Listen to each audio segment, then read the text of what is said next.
Hey guy, welcome back to the darkest room in the world. We did it! We made it to the end of the year, baby! Tomorrow is January 1st, 2021, which means all of our problems will go away and life will return to normal. Needless to say, this year has been bad. I started it off by saying this. 2020 is off to a bit of an underwhelming start, but that means there's nowhere to go but up. And I'll be the first to admit that I was wrong. But in the spirit of the year coming to an end, I wanted to take a page out of Nathan Zed's playbook and choose something to leave behind as we head into 2021. And just when I had that thought, YouTube recommended to me the video, I Lost My Memory prank on my mom. I'm gonna be telling my mom I lost my memory. It's a prank! Right away, I was intrigued by this because not only is the video designated as being made for kids, which you can tell because the comments are turned off, but it's also age restricted. Pretty rare combination. You don't usually see videos that are made exclusively for children over the age of 18. I also realized that these are people I made a video about like 3 years ago because of the mom's Instagram comedy, and I'm glad to see that they have evolved into a fully fledged family vlogging channel with 11 million subscribers. Sup, royalty fam? How you doing? Hi, why is there a school bus right behind us? I don't know. Maybe because I picked you up from school and we're at a school? Yeah. And schools usually have school buses? Yeah. Duh! Good start. Let me just roast my son on camera because I asked him a stupid question. If you have not hit the subscribe button, Then what are you doing in your life? He's right. What am I doing in my life? That's better. give this video a big what? Big life. For sure, yeah, I got you. Are you guys ready? If so, give this video a big thumbs up. Okay, well, I already did, but I always do as I'm told. Before we call her, don't forget to subscribe and hit the like button. Okay, and now the video's gonna start. Yeah, guys, gotta give this video a big thumbs up because we're taking a big risk. All right. Hit that like button. Hit that like button. Let's go. Well, that was a lot of work to end up right back where I started. He's gotta make it look believable that he hurt himself, so he's gotta wrap himself up, maybe wear a sling on his arm, maybe some crutches. We'll make it work, we'll make it work. We'll do whatever it takes to make Andrea believe that it's true. You hear that? They're gonna do whatever it takes. No holding back. Let's see what that entails. Nice. So they've got a neck brace that isn't really bracing anything because it goes up to his nose. And I really like the bandages wrapped around his forehead that have no blood on them. Must be a preventative measure. You see all these band-aids on my arm? I didn't actually cut myself. I'm wearing them just in case I start bleeding. You can never be too careful. Do you remember this dog? What is this? It's a dog.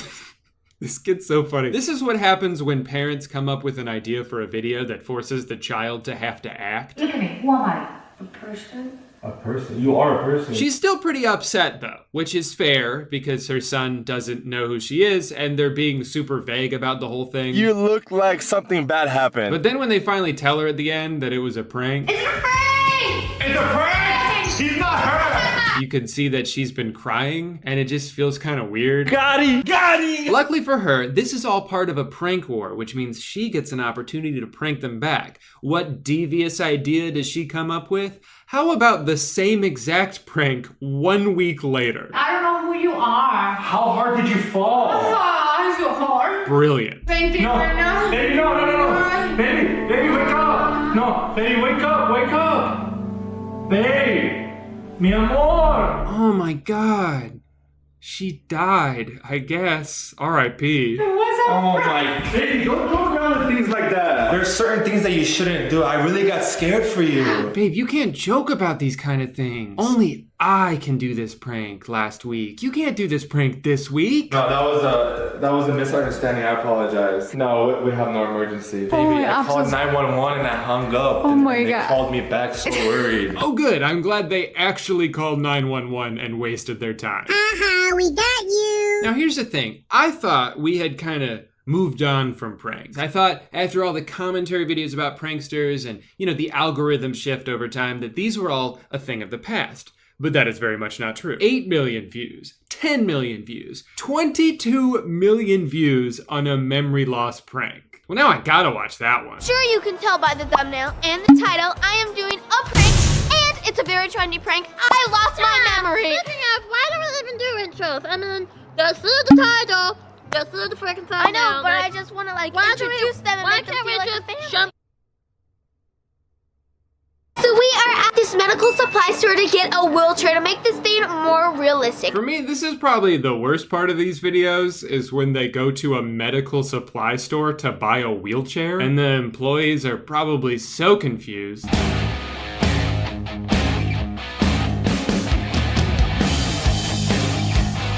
This girl was walking around just fine a second ago, but then she asks you to hold the door for her so she can film herself getting pushed out in the wheelchair, which she then gets out of so she can help put it in the car.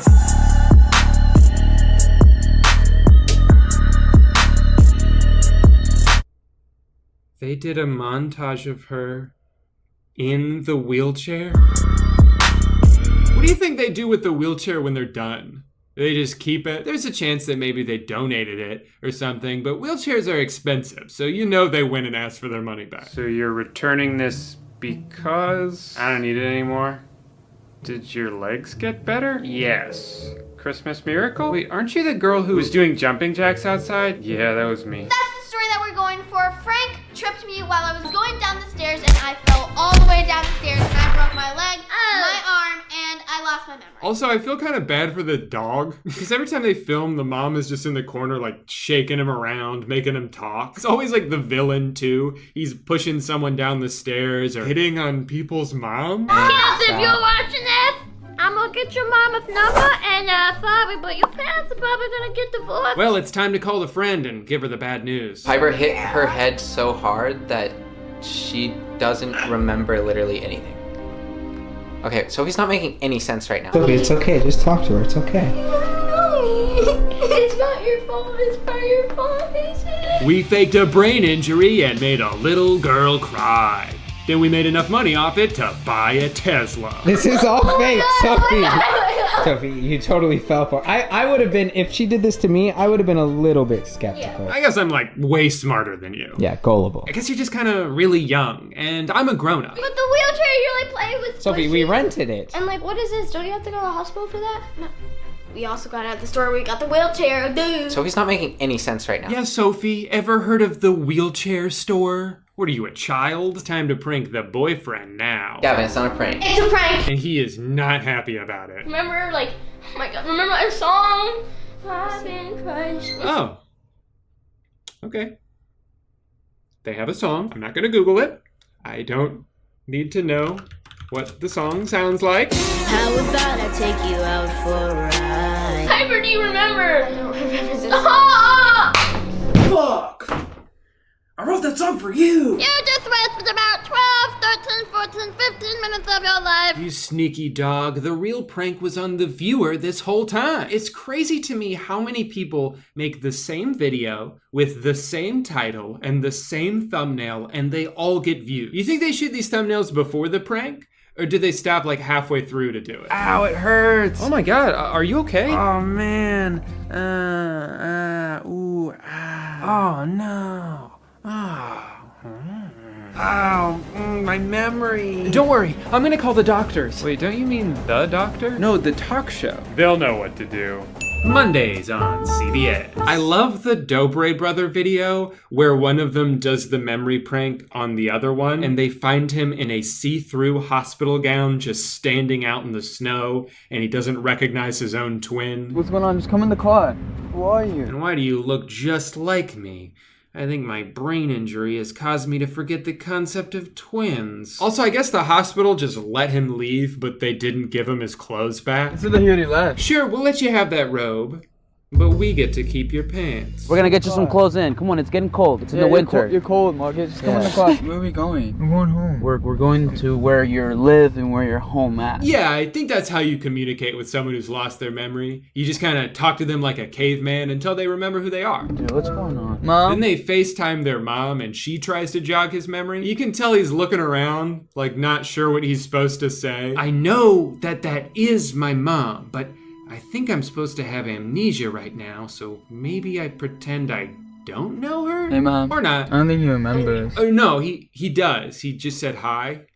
Do you have amnesia? I love the varying degrees to which Marcus committed to this role. He's all over the place. First, they tell him to put on this hoodie and he just kind of throws it over his shoulder. What is this thing? Then he doesn't recognize their house, but is like, whoa, cool cars. Then he forgets his name again and acts like he's never heard of YouTube. What is all this? Oh, these are YouTube flags. We have 14 million subscribers on YouTube. What's YouTube? YouTube is your passion. It's what you do. Yeah. It's what we do.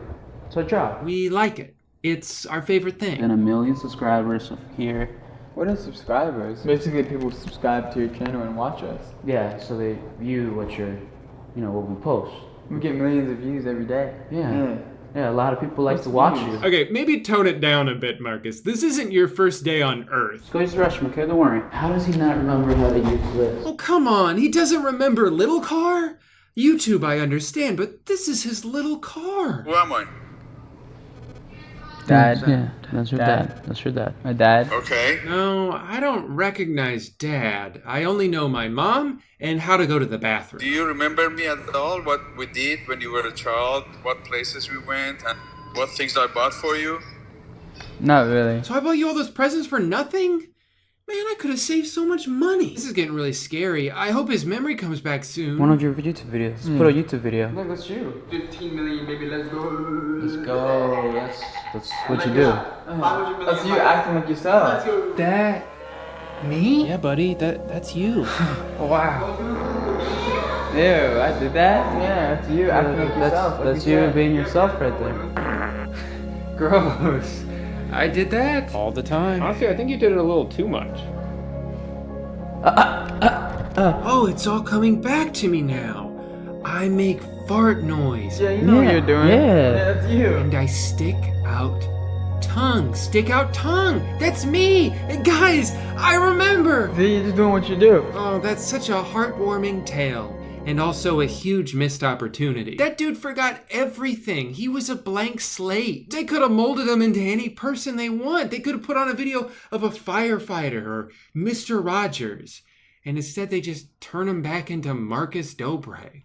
What a shame. So one of the newest trends right now is I went missing pranks. You know that thing of like when a kid goes missing and then the family never finds him and it's a horrible tragedy?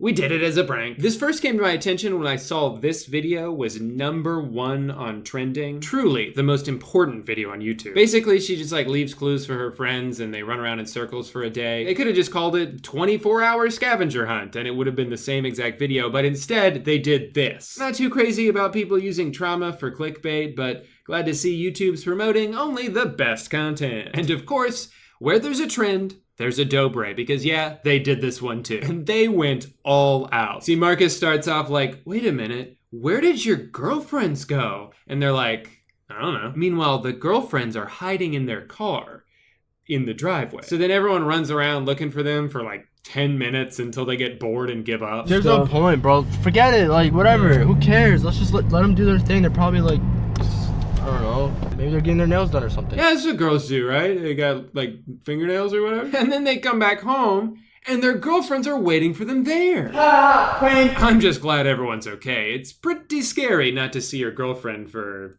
13 minutes? But I guess I would prefer a pointless video over what all the other YouTubers who try this end up doing. It just gets really heated every time and they all yell at each other. Just shut up. Hey, we did not talk her into this. What are you laughing about? And someone always cries. And the description's like, man, this is really emotional. Maybe I took it too far. Whoopsies. I mean, they say they took it too far, but that's also what they use to get people to click on the video. Emotional reaction. She cried. You suck. I also love that clearly none of these people have ever seen a missing person poster before because all of these pictures look like mugshots. Missing prank on boyfriend. He went to jail? Oh, look who else did it. It's JD Vlogs, my favorite. Now this is a couple channel, which of course means they both did it. After all, revenge is a dish best served by doing the same thing twice. I feel bad. I feel like a bad boyfriend right now. I'm sorry. Am I a bad boyfriend? Or a really good vlogger. Yep, and that's all that matters. Emotional torment? Nah, who cares? Cause we got merch. Maybe you guys remember, maybe you don't. I made a video about these guys like a year and a half ago, specifically about their joining the army prank. Now, one of the things I said in this video was that prank channels are kind of dying out. And JD Vlogs is a perfect example of why I was wrong. I think they had like 500,000 subs at the time, and now they're close to 3 million. I gotta say though, there are not many more things on this world that make me more uncomfortable than scrolling through their video tab. Everything is either hypersexualized or has these weird abusive undertones. Being mean to her in front of her family. Seriously, get out of my way. What are you doing? Being mean to her and then giving her an iPhone. Aww. And I know a lot of this is fake. I know they play it up for the camera. I'm sure their relationship is fine. But still maybe don't turn this into content. You make it seem like it's okay to treat your girlfriend badly as long as you buy her a gift and make up for it. Maybe don't make abuse seem like a normal thing in front of your very young audience. A ton of whom, I imagine, are 12-year-old boys who just can't resist clicking on these stupid thumbnails. If you say, I love you, you have to remove a layer. I love you. Oh, you said it. You gotta take off your top now. Babe, stop. Oh, you said it again. You gotta show your boobs again. Babe, look at my boobs and touch my friend's butt. And now touch my butt. And now I'm naked again. And now I'm naked again. And now I'm naked again. And now I'm naked again. And now I'm flashing his little brother. Surprisingly enough, these guys actually just announced while I was writing this video that they're going on a break. They talk about taking some time to reflect. It seems like the lines have started to blur between like what's their real relationship and what's just content. So a break from the channel only makes sense. And honestly, I can respect that. I think that's a very mature decision. And what's that? They posted a prank the very next day? Holy fucking shit. Oh, never change, YouTube. Never change. Oh, you did it. You watched until the end of the video. Thank you so much. As a reward, here's a countdown of my top 5 funniest pranks. Number 3. Place a call to the local pizza place and insist on ordering for Chinese food. When they say they don't serve the cuisine, throw a tantrum and tell them why they should cater to customer needs. Number 3. Call up a random number and as soon as a person picks up the phone, ask him or her, where do babies come from? This can be a brilliant prank to play on someone if you are aiming at embarrassing them. Number 1. Gold Digger Prank Part 6. Be sure to annihilate that subscribe button, otherwise I will start crying. Hey guy, welcome back to 2020. New year, new me? Hell nah. I'm still a little bitch. In the spirit of entering a new decade and looking back on the 2010s and all the fun times we had, I want to start this year off by revisiting some of the topics I've talked about on this channel over the past 3 years and see if things have gotten better or worse or changed at all. And today we're going to start that by looking back at Edfluence, which was one of the most blatant scams I've ever seen from a YouTuber that weirdly didn't really affect Jake Paul at all. I guess because he was pretty busy with some other scandals at the time. I called him out about it back in 2018, but haven't addressed it since then. And since so much time has passed, I'll get DMs on Twitter every so often asking me to post an update. And I'm also just curious myself to see what has come of his scam, to see if they've done anything to validate the cost or change it at all. So that's what we're going to be looking at today. First though, let me real quick recap what Team 1000 actually was. Or I guess wasn't, because it was nothing. So in late 2017, Jake started advertising on his channel his new service called Edfluence, where for a small fee of just $7, you could learn all the tips and tricks that he's used to become the most hated YouTuber in the world. The thing is though, once you paid the $7, thinking you had then unlocked all this extra content, you were immediately prompted with a second screen where you were asked to pay an additional $57 to unlock everything you thought you just bought. So at that point, you could either just give up and forget about the $7 you just wasted on nothing, or because you're a child and you're using your mom's credit card, you could just click the big button that says pay an additional amount of money because you have no concept of money. What's another $57? Money doesn't mean anything to you. You've never had a job, you're a child. And then once you click the button, it would automatically just charge you again because it already has your mom's credit card information saved onto the website from the previous smaller payment, and you're fucked. Very shady, not cool, but that was just the scam part. Once you got onto the actual website with all of this brand new content, it was very obvious right away that Jake just kind of filmed all of this shit in an afternoon and was speaking out of his ass most of the time. Oh, you're what, Mom? You're watching this Edfluence course? Oh my gosh, you're blowing up, Mom? Oh my gosh, yeah, I know, because everything in this course is right. You should follow it. Click. There you go. Cool. But the most disappointing and confusing element of this website was Team 1000, which is like Team 10, but with more zeros. This was a massive part of Jake's pitch on Edfluence, basically saying that for just a few bucks, you could join Team 1000, which he described just vaguely enough to pique interest of young fans without really saying what it actually was. And so finally comes the big reveal. Once you've paid $64 to join what you thought was Team 1000, you click on the tab that says Team 1000 only to find out that Team 1000 is coming soon, which is not usually how transactions work. It kind of reminds me of that episode of Nathan For You where he would sell underage people alcohol, but they couldn't actually take the alcohol until they turned 21, except it wasn't as funny when Jake did it. So overall, Edfluence, Team 1000, whatever you want to call it, kinda stinky if you ask me. But it has now been 2 years since I posted this video, which I think puts us well past the window of soon. So the $1 million question is, did Team 1000 ever come? Actually, I don't like the way I worded that. What happened to Team 1000? Are you fucking kidding me? If you are a visitor, contact the website owner or try again later. Well, there's no contact information for the website owner, so I don't think I'll be able to do that. Don't think I can just give them a phone call if I don't have their number. Okay, let's go to Edfluence's Twitter page, which has not tweeted since November 2018. And the last thing they tweeted was, "Stay calm. There's still time to get Edfluence half off." Oh, and then the tweet before that was 30% off, and the tweet before that was 30% off, and the tweet before that was 50% off. Basically, they were just tweeting all through November 2018 with all these new sales, probably knowing full well they were gonna shut down the website almost immediately afterwards. Team 1000. Okay, you know, it was bad enough that 2 years ago I spent $64 to access an unfinished website, but now it doesn't even exist anymore?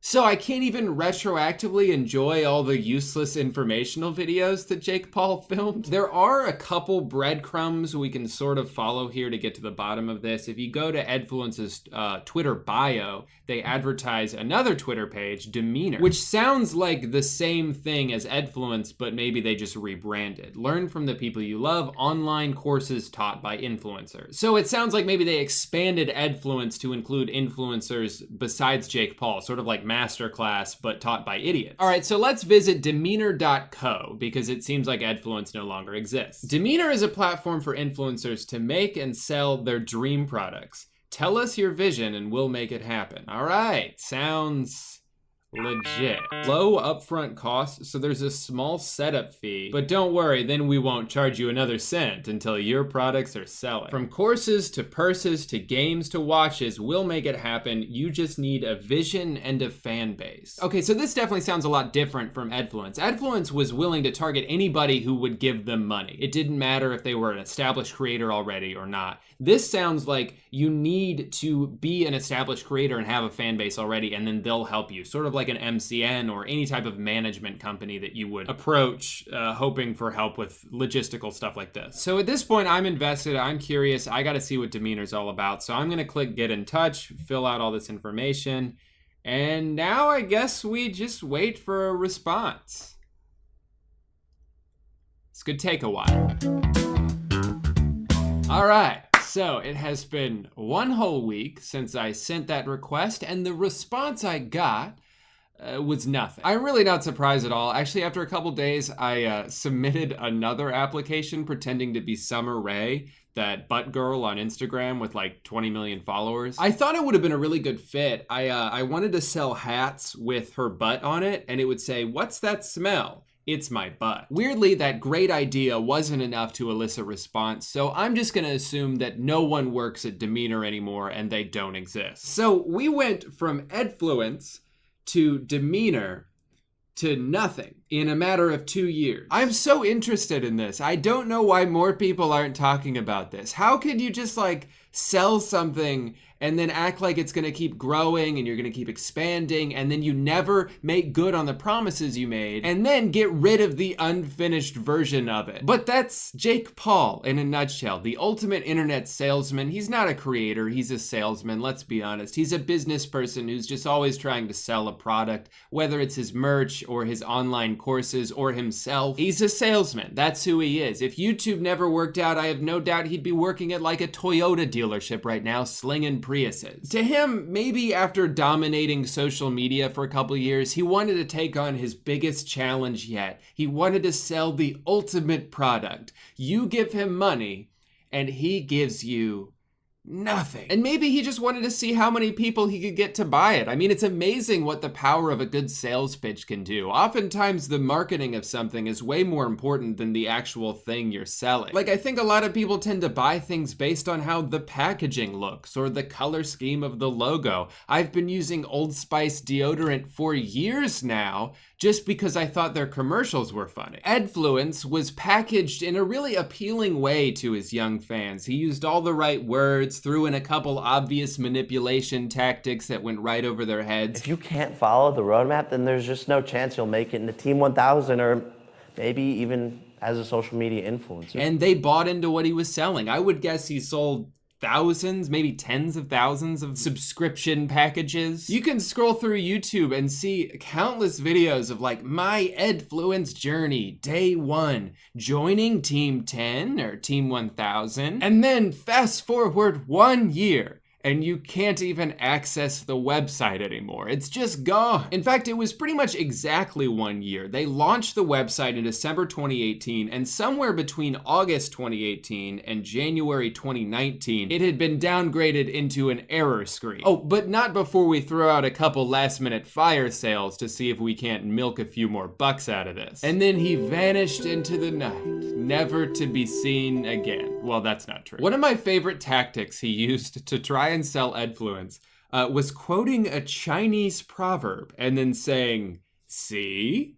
That's why you gotta give me $64, because of this 1,000-year-old wisdom." What an insane connection to try and make. I feel like that's like trying to use Socrates as a testimonial. Let him that would move the world first move himself on a brand new bike. You know how I know demeanor is bullshit? If it's a service that handles merch operations and it was started by Jake Paul, why doesn't Jake use it? He uses FanJoy. He's been using FanJoy for years to sell his merch. He's not even using his own service, so why would people trust it? Speaking of which, let's see which creators they... Okay, I'm starting to notice a theme here. Well, I don't really know what to say about this anymore. I mean, the fact that they have just gotten rid of Edfluence is sort of a fitting end to the saga, but also it just means I don't really have anything to react to. Before we wrap things up though, I did say I wanted to revisit a few things I've talked about in the past, not just this, and although scrolling through my past videos, there's not a lot of things that are that interesting to me in terms of doing a follow-up. One of my favorite videos I've ever made was called Why Did You Think This Would Work? It was about a bunch of apps where people were frustrated that they didn't work, even though any rational human being would be able to tell you, of course it wouldn't work. It's an X-ray machine. That being said, I've downloaded a couple pregnancy tests on my phone, and we're gonna find out together if I'm currently with child. Looks like all I have to do for this one is start testing by clicking this blurry ass button. Sorry, just like when you buy a regular pregnancy test that you pee on, there is a mid-roll ad. Okay, now it's gonna scan my finger. Is it, my finger's on it. Is it doing? I knew it!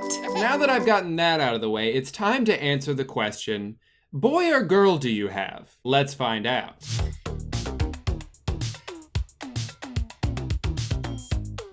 What is this? Oh, that's my stomach. Also, what's this right here? If this is my stomach, is that my dick and balls? I knew it! It's a girl! A beautiful, fetus girl. Wait, this developer also has an app called Baby Thoughts Simulator. I gotta know what my baby's thinking. All right, well, I don't have a baby yet, but I do have a Gooby. So, let's scan him. What's Gooby thinking about? Is scanning. Thanks for the update. I want to sleep. That's all you ever do. Let's try this again. Is scanning. I want to sleep. Is this the only response they programmed? Get out of here. Now, the only thing left to figure out is what is this baby girl gonna look like? So let's get to the bottom of that using future baby. Why would I need notifications? Wait, babies don't wink. Babies don't have secrets. Dad's photo. Awesome. Mom's photo. Here we go. Oh, well, I wanted to crop that one, but okay.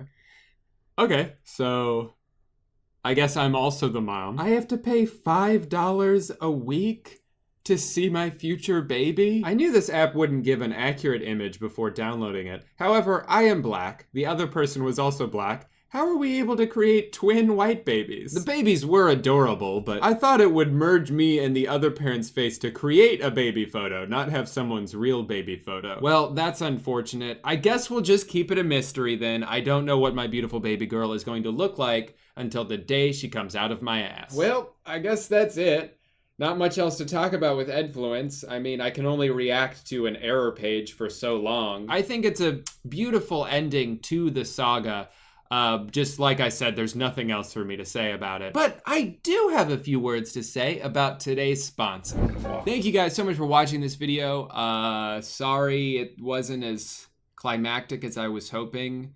I guess 2020 is off to a bit of an underwhelming start, but that means there's nowhere to go but up. Oh wait, hold on, before you get out of here, I just want to say one more thing. Please go like my Facebook page. We're about to hit 10K on there, and that would mean so much to me because I don't actually post on there or use it at all, and I don't log into it, and I don't respond to any of the messages, but if we hit 10K, that would just mean the world. Hey little stinkers, and welcome back to youtube.com, a website that has now been officially banned in all 53 states. If you're one of the many new people who just discovered my channel, welcome.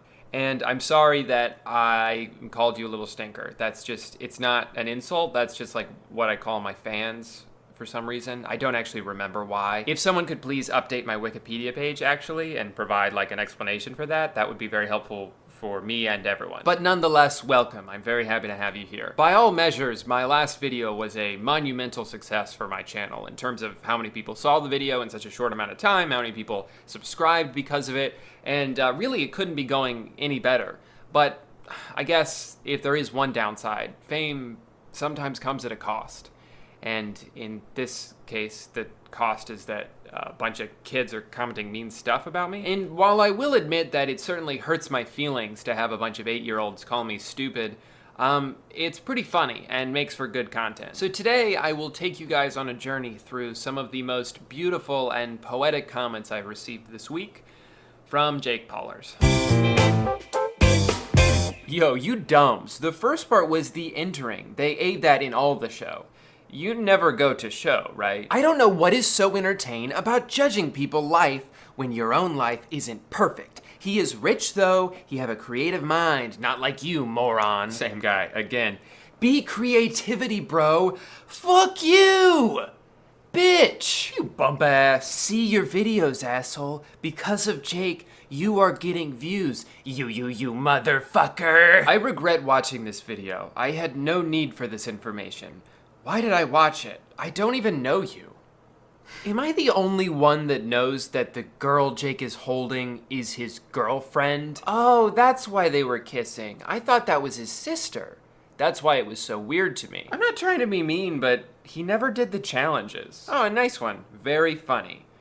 Then right above it, poop you! Are you Guy? Why does Jake say words of advice when he is really the bully himself? He really disses on people who don't deserve to diss. Think of it. The YouTuber diss tracks, the teachers, the people who have.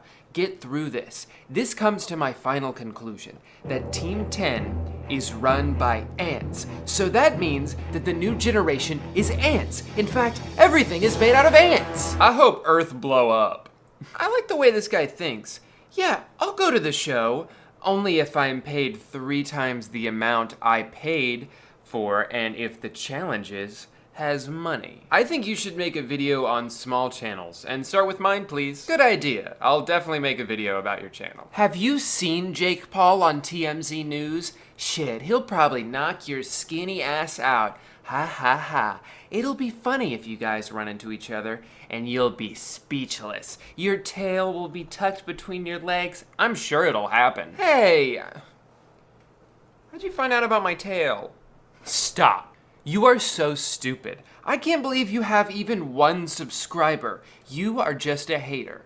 Like if you agree. All right, I liked it.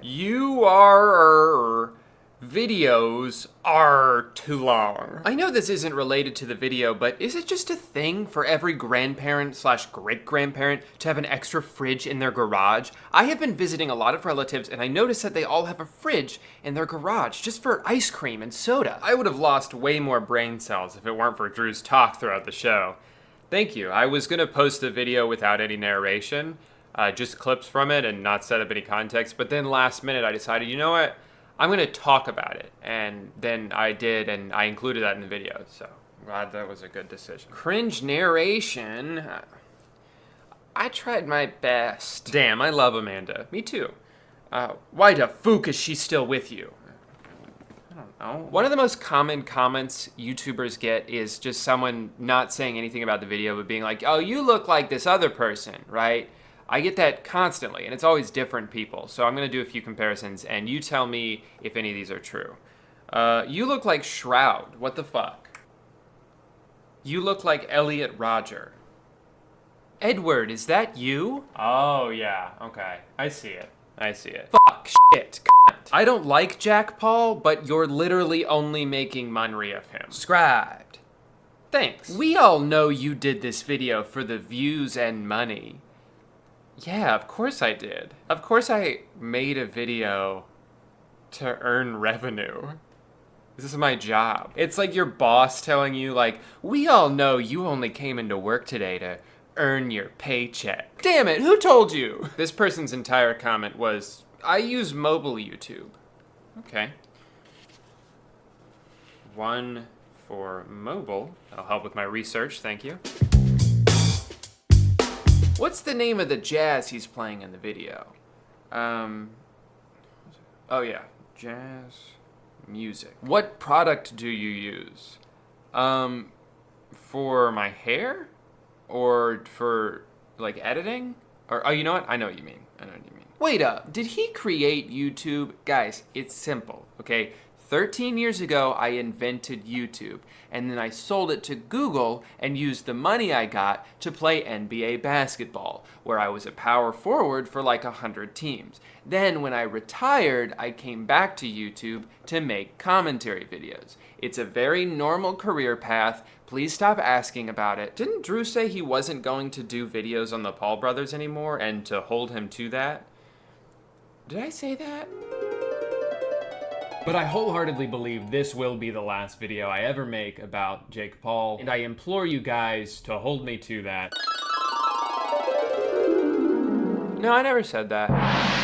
Oh, you guys know what that sound means. It's time to make sure that my last video is still monetized.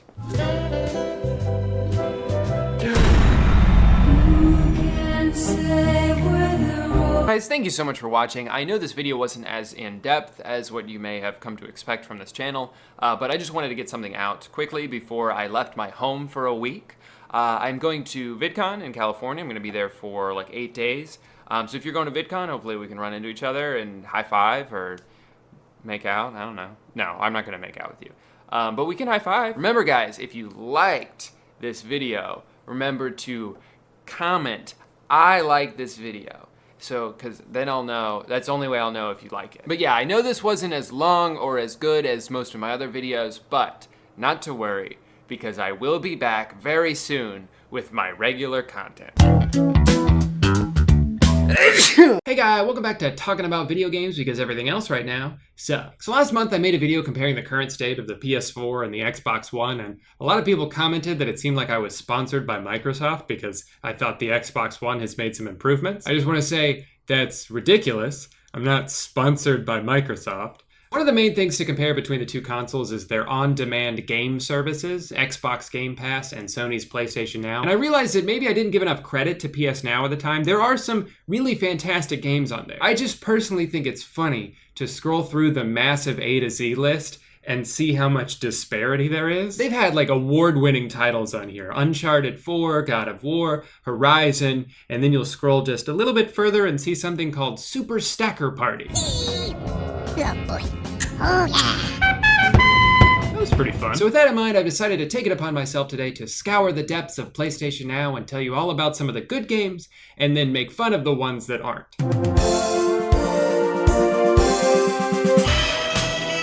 In my opinion, Wolfenstein is one of the most underrated series of the past decade. I always see Doom get a lot of love, and rightfully so, but now imagine all the fast-paced gunplay of Doom, but instead of aliens, you get to shoot a bunch of heavily armed Nazis in a dystopian alternate universe led by one of the best villains I've ever gotten to encounter in a game. Now, what if I told you that there was also a story full of ambitious twists and turns and shocking moments that left my jaw dropped multiple times? I don't want to spoil anything, but there are so many times when you think, well, surely that's not about to happen, and then it does. Overall, I think the first one has a more cohesive story, but the second one does a lot of great things too. I would tell you not to even bother with this spin-off, but lucky for you, it's not on PlayStation Now, so I have no obligation to acknowledge it as part of this list. 9 out of 10. Moving on to the bad, this game came out in 1997, and oh, hold on, sorry, I read that wrong. This game came out in 2012. So the goal here is to be a firefighter for as long as possible without losing your job. Seems simple enough, but I skipped the tutorial, which is probably what led to my undoing. I was too busy looking over the shoulders of my colleagues and trying to get a soda out of this vending machine to realize that there was a fire I was supposed to be putting out. Whoops. But even once I grabbed what I assumed to be a fire extinguisher off the wall, I realized I didn't know which car was mine, and so I had to trek out on foot.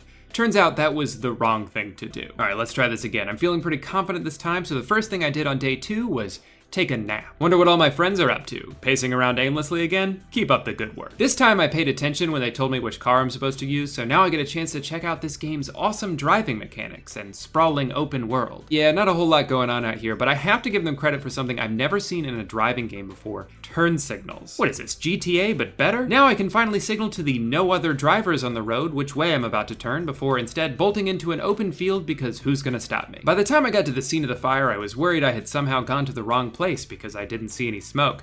Turns out it was just one of those tiny fires that you can put out with little to no effort. The town is saved. Unfortunately, I was unable to parlay my heroic deed into a successful romance with this female bystander, as she seemed totally unaffected by both my enduring charm and all physical objects. On my way back to the station, I realized I was getting thirsty, and since the vending machine back there doesn't work, I decided to solve this problem by taking a quick detour into the lake. I guess I wasn't supposed to do that because my shift just ended again, goddammit. Even though I saved the entire city from a raging electrical fire, I was awarded no points and lost my job. What is this, GTA but better? 2 out of 10.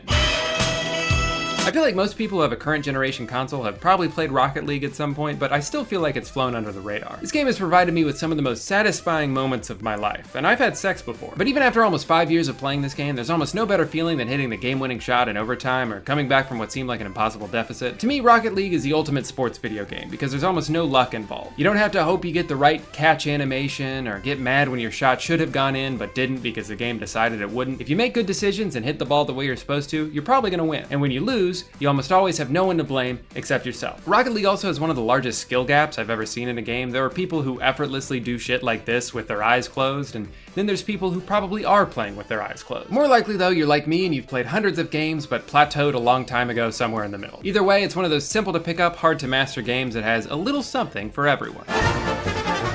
When something exists seemingly just to advertise an entirely unrelated product, it probably doesn't bode too well for the quality of that thing. Regardless, I was excited to try out Monster Energy Drink, the game. Once again, I skipped the tutorial, not realizing how insanely difficult the next 5 minutes were gonna be. The major advantage that the AI seems to have over me is that their movements are programmed by a computer, so they don't have to deal with the shitty controls like I do. At least the creator rider system is pretty fun, with 10 different faces to choose from and a number selection system that will surely make you give up on whatever you initially had in mind. I named my guy Motorcycle, thinking it might give me some kind of edge over my competition. It didn't. At least I didn't get last place this time. I'm not sure why this game exists. It's bad at almost everything it tries to be, and joke's on them, I stopped drinking caffeine, so I will not be buying a Monster Energy drink. I'll give this game a 2 out of 10 because sometimes it's kind of funny the way the bikes run into each other. Overcooked 2 is one of the most fun arcade games I've ever played. Every improvement over its predecessor is much appreciated and will provide you and your friends with so many hours of entertainment that you'll forget you've been doing unpaid kitchen labor this entire time. Don't let the cartoony appearance of the game fool you. There is a steep but satisfying learning curve here. After the first few cakewalks, you'll find yourself having to focus harder on not burning rice than you ever have in your life. If you're looking for a fun co-op arcade game that gets progressively more challenging and will either bolster or absolutely destroy your friendships, Overcooked 2 is well worth your time. 8 out of 10. I guess I'm just confused by the concept of this game. I get why people would play paintball in real life because they get to shoot guns at their friends without any real consequences, but isn't that also what video games are for? Am I missing something? Why not just play a regular shooting game? This just seems like the equivalent of a driving simulator where you have to wear a seatbelt and obey the speed limit, otherwise you'll get pulled over and get a virtual ticket. It's video games, you can break the rules. 1 out of 10 for being totally pointless.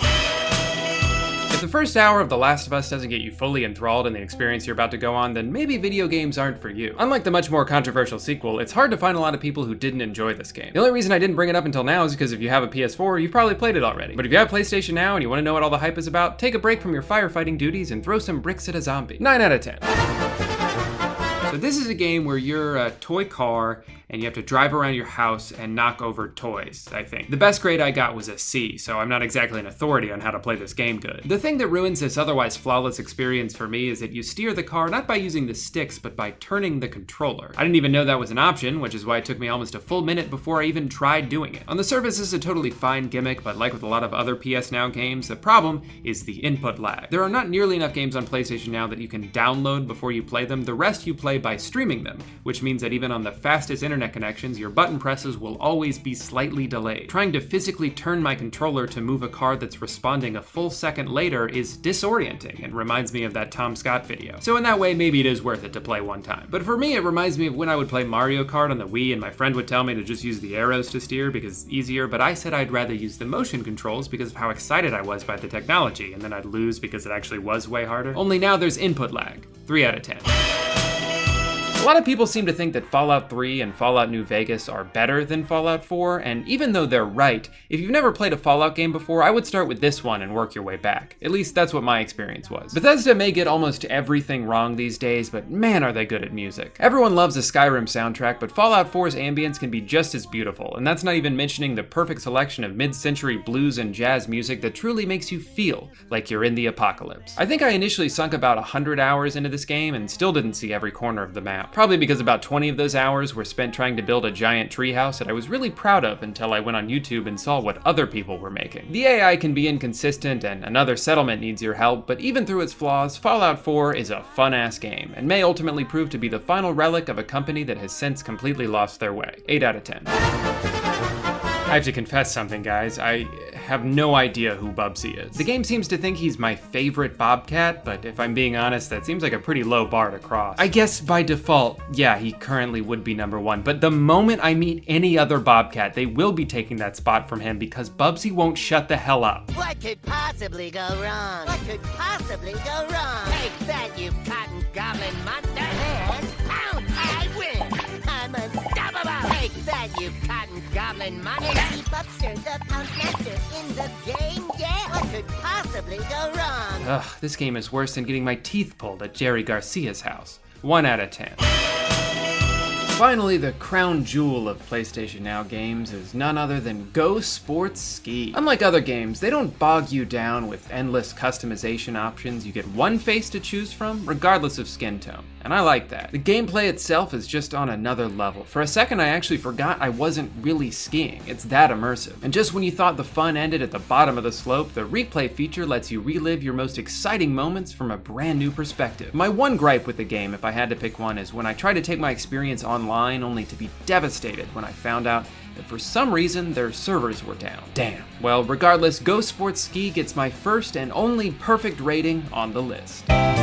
Borderlands 2 is a pretty good game that turns into a great game if you can find someone to play it with. Just be careful not to develop a gambling addiction like I did. Something about getting iridium from these slot machines made me want to sink every last dollar I had into it and not even regret it when I was broke. Another gem from the 360 era, Arkham City is my personal favorite of this series. It's kind of like the Spider-Man game, but older, and it's different because it's Batman. Like a lot of open world games, it certainly can get repetitive after a while, but who cares if it's repetitive if the thing you're repeating is fun. Between the color palette, tone, and sound design, Sly Cooper has a distinct charm to it that I personally have yet to see replicated in the decades since these games were released. The age can be very apparent at times with some of the awkward dialogue and clunky game mechanics, but there's something about Sly 2 and 3 in particular that make me feel like I'm putting on a warm blanket. Maybe that's literally just the definition of nostalgia, but I still think anyone can enjoy these games whether you've played them before or not. Overall, I think it's worth saying that the PS4 is still a far superior console to the Xbox One. It may not always function as well as the Xbox, but the selection of original games games, make it not even a competition. I was reminded of this past month while playing Ghost of Tsushima. Xbox ain't got shit on Sony these days. I think that's a big reason why their Game Pass has to be so significantly better than PlayStation Now. Sony doesn't even need to make a good on-demand game service because they have enough good games and enough people buying those games to not even worry about it. It seems that the common theme of the good games on PS Now is that most of them came out a long time ago. So you're in luck if you're someone who hasn't played any games in the past 17 years and you just bought a PS4, you got a lot of catching up to do. But if you're like me and you've already played most of these around the time they came out, there's really not a lot of value in PS Now. Every once in a while they'll get your hopes up by adding a newish AAA title, making you think that that's what they're gonna do from now on, but just as soon as they add it, they take it back off and replace it with nothing worthwhile. If you ask me, you're better off just outright buying Firefighter Simulator and trying to beat my high score, which is currently 0. 2 videos in 1 month about video games? What am I, a nerd?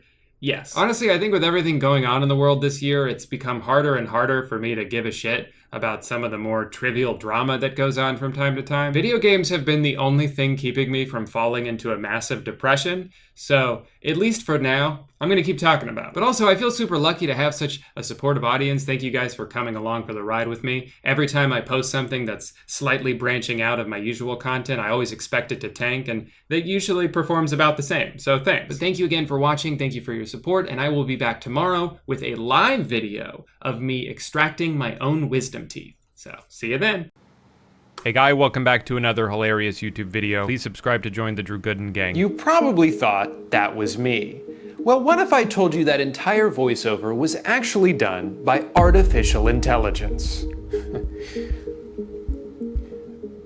I would be lying. I don't know how to do that. Hey guy, welcome back to another hilarious... I made a video a few months ago about how AI is ruining the internet, and even though not that much time has passed, there's still so many new forms of dumb AI garbage that I feel compelled to rant about. The iPhone 16 has been marketed almost entirely around Apple Intelligence, and for some reason, sales are down? It could be because many of the advertised features still aren't available and won't be until nearly halfway into the product's life cycle, or maybe it's because every new iPhone costs $20,000 now. But I think Apple's condescending and mean-spirited commercials are also having an effect on how people view this product. Commercials targeted at people who aren't just stupid, but also kind of shitty. Every single one of them is basically just, are you tired of having to do anything? Well, now you don't have to. You don't have to type, you don't have to read, you don't even have to think. Finally, you can just mindlessly waddle your way through life as the barely functioning zombie we've always dreamed of selling things to. Like this guy, who hasn't done any work all day, but gets Siri to write an email for him telling someone else that they should do his work for him. And that guy is impressed? I am genius! Then there's one where this guy has to lead a meeting about a presentation his team made for him, but of course, he didn't read it. So he spits in the face of the hard work done by everyone around him and reads some bullet points his laptop pooped out. I am genius! That's awesome. I love when everybody else does work except for me. Is this how Apple views its customers? Like they're incapable of doing anything on their own without getting help from their precious device? It's good to know that every time I open the Mail app from now on, my phone's gonna be sitting there with its arms crossed, shaking its head as I stumble through some crappy attempt at a meaningful reply. All right, dumbass, just give it to me. I'll figure it out. Oh, Jesus Christ, man, are you even breathing? Oh, I forgot I had to. Thanks for reminding me. So, what did you think of the pitch I emailed you? Yes, the one that you emailed me. Here we are. Very Victorian, which I loved. Unique relationship is formed. I love unique relationships. With a twist. I know, because I read it. Great. I'm gonna tell them you're interested. What? So they just committed to doing a whole movie they know nothing about other than how a phone described it? That doesn't sound like a great career move to me. What if the script is terrible? What if the movie's racist? Don't give me that smug look like you just outsmarted me. You're the one who just agreed to be in a racist movie. Siri, what's the name of the guy I had a meeting with a couple of months ago? You met Zach Wingate at Cafe Grinnell. Hey! Zach! I am genius! Have I forgotten people's names before? Absolutely I have, and I will do it again. But what I've learned in life is that 90% of the time, it's not that big of a deal. I have never taken it personally when someone doesn't remember my name, because there's a lot of information getting tossed around in our brains, and sometimes it doesn't prioritize the important stuff. Instead of names and birthdays, it'll save song lyrics you heard one time 20 years ago. It happens. Just be honest about it. Would it be the end of the world to have a regular human interaction with someone? Does Apple just want us all to lie to each other now? Yes, of course I read the text you sent me. Josh, my husband. But as much as I hate those commercials, they all pale in comparison to the worst of these ads. Happy birthday, Dad. Happy birthday. I got you something. Oh, honey. Thank you. I love this. I got you this. Did you do this yourself? Man, I had a great teacher. Happy birthday. I love you. I love you too. Love you. This is from me.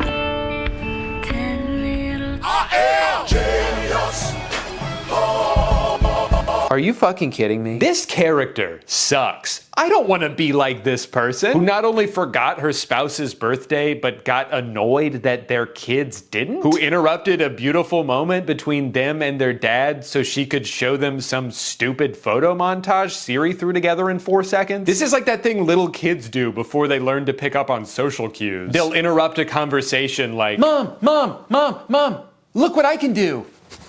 Wow, that's really great, honey. And this isn't just a lazy and useless gift. This isn't even a new feature. My iPhone's been making dumb video slideshows of my pictures for years now, and I've never even asked it to. But also, all of these things in combination make no sense. This is marketed towards people who hate their jobs and want to get through it as soon as possible so they can get home to their families. Okay, I understand that. But then, even when they do get home to their families, they also just want to get through that as quickly as possible. So what exactly are the things we're supposed to like doing that we're in such a rush to get to? Just driving through traffic and scrolling Instagram reels on the toilet? Or do we need to wait until our phone can do that for us too? I think there's always going to be things in life that you don't really want to do and wish you could fast forward through. But to what end? If you could just skip through every single thing that's even remotely tedious or unenjoyable, you'd probably just skip straight to your deathbed, filled with regret, but also a newfound appreciation for the mundane. If that sounds familiar to you, it's because it's the plot of the movie Click, starring Adam Sandler. I like the part where he made boobs go in slow motion and then ignored his family for 20 years. One of the other key features of Apple Intelligence is message summaries, and I can't imagine ever wanting to use this. I don't want my fucking text messages summarized. If someone took the time to type out words for me to read, I'd like to read all of them. And if I take the time to type something out for you, I'd certainly prefer you read the whole thing and not just have your phone cram it into one neatly packaged sentence devoid of any emotion. Of all the things that it might be useful for AI to consolidate, communication with other people is absolutely not one of them. Again, what's the vision here? That I want to tell someone something, but I don't really feel like typing it all out. So I'll just tell my phone the gist of what I'm trying to say and they can do it for me. But then of course the person I'm talking to also doesn't want to read all that, so they have their phone sum it all up in a few words, reducing it back to the original thesis I lazily pumped out a few minutes ago. So at this point all we've really done is throw in an unnecessary middleman we're both ignoring. But then what happens when even that 2-sentence summary is too much for someone to handle? Can we consolidate it even further? Hell, why not just make it one word? Why don't we all just sort of grunt at each other until we're on the same page? Would that make it easier to talk to people? I hate to break it to you, but I think cavemen already tried that. We're moving in the wrong direction here. As a creator on YouTube, I feel like I'm constantly having my videos merged into whatever random new AI systems they force on us. They generate summaries of my videos for other people to read and summaries of my viewers' comments for me to read. Things like oatmeal and yogurt time song's hilarious and Samantha is Drew's loyal follower. Good to know. But the main feature I want to talk about is one that is just so funny to me. So for the past couple years, when you would go to read comments in the YouTube Creator Studio backend, some of them would have these auto-generated replies as prompts for you to respond with. And for a long time, these were all super generic, just like thank you or sorry. But at some point a couple months ago, they updated these to be way more specific with AI that's trying to use context to understand what's happening, but is almost always wrong. Thank you so much for saying piss and wobble within 10 seconds of each other. You're welcome. I'm just trying to spread awareness. Awesome sauce. It's literally just sauce. This is a great Christmas present to get on my feed today. happy holidays, or sorry, happy birthday. If you're wondering why they didn't just say Merry Christmas, it's because according to them, Christmas is not a real holiday. I went to the casino a couple times in my early 20s, pulled $200 out and lost it over the course of an hour or two. Oh, sorry to hear that. That is awesome! What I find so fascinating about these is that they're specifically trying to suggest things they think I would say. They try to answer questions on my behalf, but they don't know anything about me, so they have to just make shit up. Wonderful video. My dad would always say, never gamble more than what you want to lose. Very simple way of thinking of it. Hope it helps someone. That's a good one. I don't have a dad. I wish I could tell you something my dad used to always say, but I can't. Because apparently he doesn't exist. I send my mom your videos. She loves them. Hi, Mom. My mom doesn't like my videos. And I don't have a dad. And I also don't eat rice, and my shirt is dirty because I wore it to the game. And the Road Work Ahead car, I've never seen it in real life. Except for the time I was driving it in the Vine. But then I parked it on the side of the road and never looked at it again. It's so weird to read AI confidently invent personal experiences I have not had, but then also act confused about things I actually have done. I started my last video by telling a story about going on a cruise, and in response to someone commenting about that, YouTube wants me to say, I've never been on that cruise thing. So now I'm just gaslighting people. Imagine being a recovering gambling addict and every corner is just another temptation. There's no escape. I remember my first time trying that game. It was a quarter a pull, and I thought I was gonna make a fortune. I lost $5. Why are they making up stories about my life? Why does AI just want everyone to lie to each other all the time? Not many people realize this unless you live in a few states, but on Native American land, natives are allowed to run casinos. Yeah, I don't know much about that. I'm just a dumb gamer. I'm so fucking stupid. Regulations are the reason cars are so big. Emissions regulations are far less strict for trucks, which incentivize car manufacturers to make bigger vehicles to get them classified as trucks to save money. I mean, I wouldn't know. I'm a dumb car driver. Sorry, everyone. Gotta get home and play my game. This doesn't even touch on another nefarious tactic these sportsbooks use, limiting successful gamblers. If you lose often, there's no end to the promotions and offer you'll receive. I'm gonna stop you right there. I don't know what I'm talking about. I'm just a kid. And I should not be driving this car. What makes this feature especially useless is that like 70% of the suggestions are just some variation of, I don't know, cool video, but that a lot like Bird's shirt? I don't know what that is. I fell asleep while watching this video. 10 out of 10, very relaxing. I don't even know what that means. Interesting. I don't know what that means. Good. What does that even mean? The Kizik shoes were awful when I bought a pair. One of the only times I've ever returned an item. I don't even know how they're supposed to work. Shoes? I don't even know how shoes are supposed to work. I don't know what that means. I don't know what that means. I don't know what that is. I don't know what you're talking about. I don't know what you're talking about. I don't know what Friday is, and I don't know what 13 is, and I don't know what a poll is, and I don't know what YouTube is. It happens so often, I don't know if they're trying to speak for me or if they just don't know what's going on and felt compelled to tell me that. But it's funny because even if that was my genuine reaction to something, why would I need your help saying that? I'm so stupid that I can't even think of I don't know on my own. Good vid. I have nothing to add. Okay, then why even say anything? Hey, so sorry to butt in here. I just wanted to say I have no idea what you guys are talking about, okay? That's fine. We weren't talking to you. It's just hard for me to give my input when I don't even know what's going on. Sure, but we didn't really ask for your opinion. Look, all I'm saying is next time you guys come crawling to me for advice, try cluing me in a bit first. I don't even know who you are. You covered this topic in such a compassionate and dignified way, and I feel like it'll really help a lot of young people who may be struggling or may not have realized the hole they're digging. You're a really good friend to your viewers. I don't even know what that means, but it makes me feel good, so thank you. Tarzan-ass response. Hi, Mr. Drew Gooden. It's good seeing you around. Who? Who the fuck is this Drew guy? Drew's got like every YouTube essayist that I watch in one video. I don't even know who these people are, to be honest. My friends? I don't know who my friends are? That would have been an insane video to make if I didn't know those people. The AI just thinks I'm stupid because it's stupid too. This person says, I'm a bit north of Florida. I live right next to Florida. Got it, okay. So you're in Florida? Come on, man. They gave you 2 chances to figure it out and you still couldn't do it. And if I'm not being the dumbest person who's ever lived, I'm instead replying to compliments with things like, yeah, I know. Good vid. Yeah, it was hilarious. I'm funny as fuck. Such an important and relevant video, thank you. Yeah, I know it's a big deal. Thank you for this video. Yeah, I know it's a big deal. Glad you made this video, we needed it. You're telling me, man. How do we get me to make more videos like this? It's really funny that they want me to be both a massive narcissist and a complete moron. Not that that's an impossible or even rare combination to pull off, but you're not doing me any favors by bestowing it upon me. And if that wasn't bad enough, some of these suggestions are just so mean for no reason. Kurt's dad's review, getting Drew to buy the pool table and outdoor net, is a lovely little crossover. I've never even watched that guy's videos. Why would I listen to him? I got this one for my cat from Amazon. I know that the segment about replacing Mr. Rogers and teaching children good values was a bit, but honestly, I started watching your videos like 7 years at the age of 9. I'm about to turn 17 now, and I can say with confidence that your videos probably helped not only shape my humor, but my values as well. Obviously, your videos weren't the only thing teaching me morals, but I think they played a big part in my thoughts and opinions. I know it was a bit.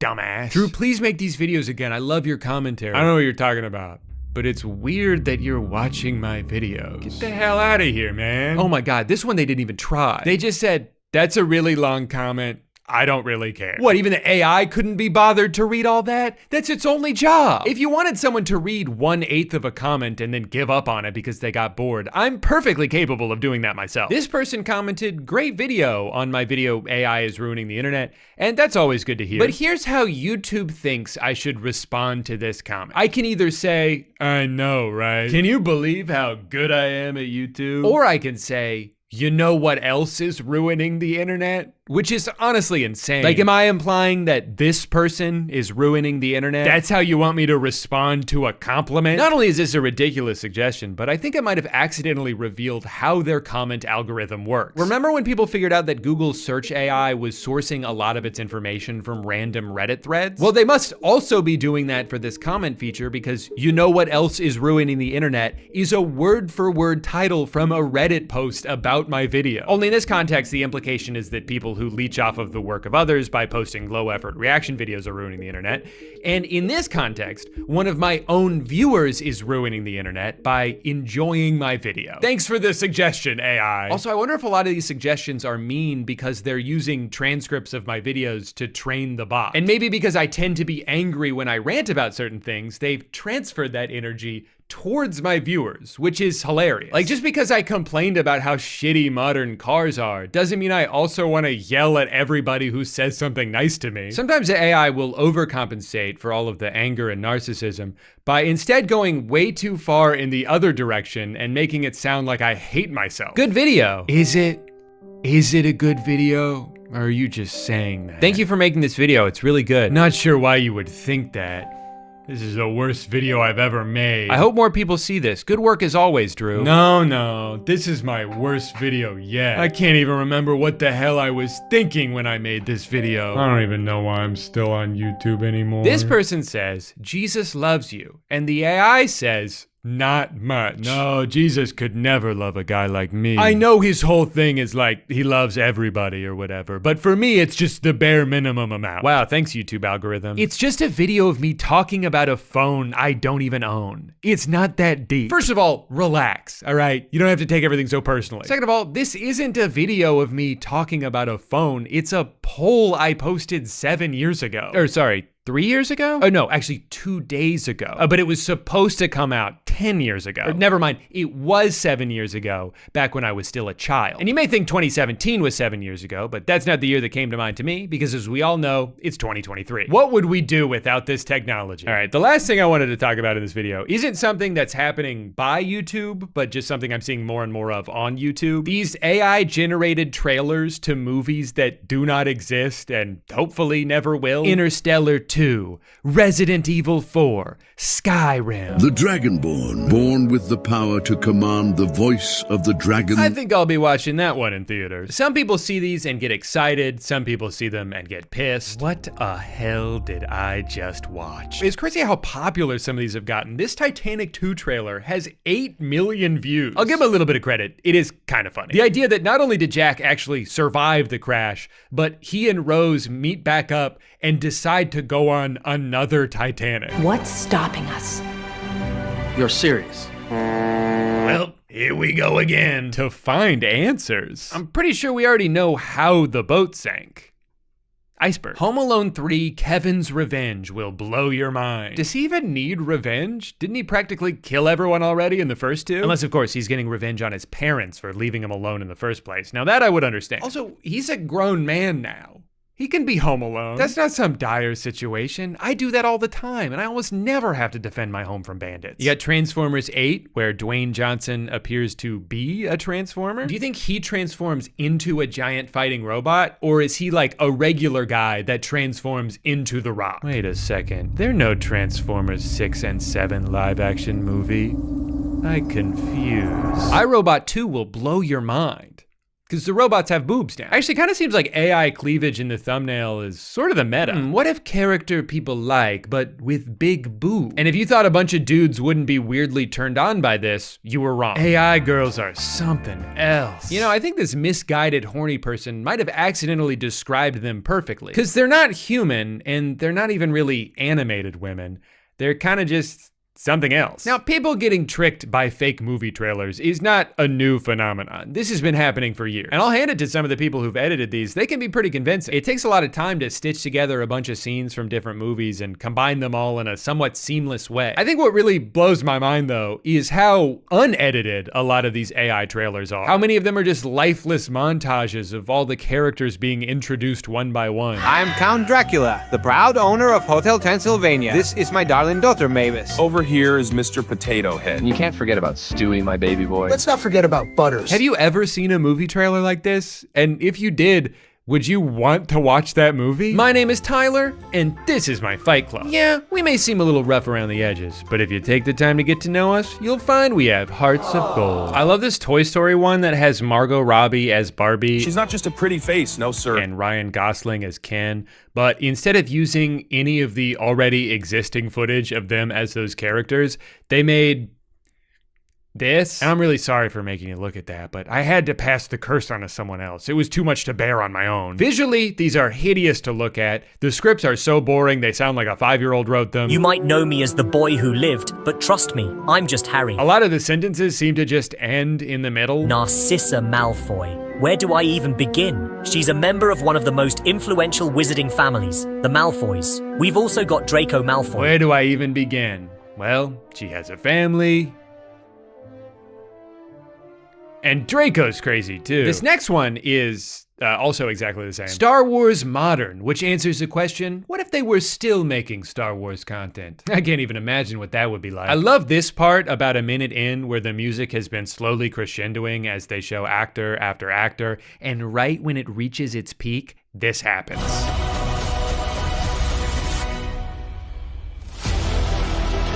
They just continue showing names. This whole video is pretty much just 6 straight minutes of what if every celebrity was in this movie? And the comments are all like, you nailed it, man. Disney could learn a thing or two from you. Look, I certainly don't think Disney has done a good job with Star Wars. In fact, they've almost completely botched it. But do you think the only reason they don't cast all of the most famous people in the world to be in their movies is just because no one thought to do that? This movie would cost $4 billion to make. Also, superior storytelling. What story? This whole video was just a bunch of people standing still. You think that's a better story than what they're doing on Disney Plus? Actually, no, you're probably right about that. If Kenobi was just Ewan McGregor slowly rotating in front of the camera, now that would have been a good show. When I watch stuff like this and read the comments, I feel like I just don't understand anything anymore. I can't fathom how someone can watch a video that's just a vague collage of unrelated images with no plot, no through line, no anything, and be like,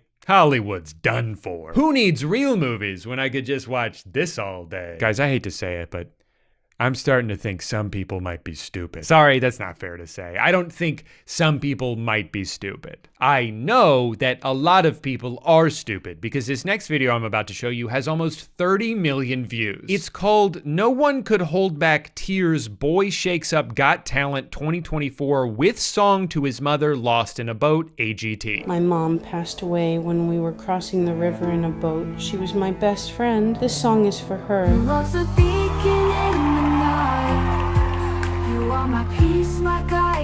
They also did a few of these with Jesus. Hello, my name is Jesus, Jesus Christ. I was falling from the skies, the world a blur. Chaos all around. So there are people on this earth who watch this video and think, How beautiful is that? Barbara, did you hear? Jesus himself took a trip down from heaven to appear as a contestant on the television show America's Got Talent, where he sang a song for 32 minutes. I really want to believe that in spite of corporations doing everything they can to circumvent artists and shove generative AI down our throats, that we as a human race would all band together to reject it because we're smarter than that. But then I see something like this and I'm like, are we? Are we smarter than that? Something happened earlier this month that I'm honestly still kind of shocked by. There's a YouTube channel called JCS Criminal Psychology that chances are you've watched at least one video of, even if you don't know them by name. They make these videos where they break down criminal interrogations and provide insight into what's going on, some of which have gotten tens of millions of views. And I've always thought very highly of this channel. Not only do they make high quality videos that pioneered an entire genre on YouTube, but they've always been very deliberate about what they upload. I mean, they've only posted 21 videos in 5 years. Where so many YouTubers would have milked that formula dry, and a lot of their copycats have, JCS seem to have the quality over quantity mindset, and I've always respected that. So imagine my surprise when earlier this month, after a 1.5 year long hiatus, JCS comes back with a video that immediately feels off. There's these weird animations they've never done before, the style of humor seems different, but most glaringly, there's something wrong with the narrator's voice. Unlucky Josh, wrong answer. You just told on yourself in your own made-up story, and you're going to jail no matter what. Why does he sound like that? I mean, it's the same voice, but it doesn't sound like a person. It sounds like AI. Sure enough, it is. And everyone fucking hated it. It's unwatchable. Turns out snarky quips don't work when the computer-generated narration is incapable of conveying snark. The best part is 43 minutes into the video where the voice changes to a completely different one. The other narrator will now be taking you through the second phase of his interrogation. Just imagine being Josh right now. One moment you're in dreamland and the next you're jolted back into interrogation room reality. I guess his free trial ran out. I sat there in awe when I first saw this. I could not believe what I was seeing. This channel had about as high of an approval rating as you could have on YouTube, and just threw out years worth of goodwill so they could, save a few $100 on narration? Maybe he thought it wasn't that big of a deal because there's already so much AI slop on YouTube. Bumbling through brush, my botanical escapade continues.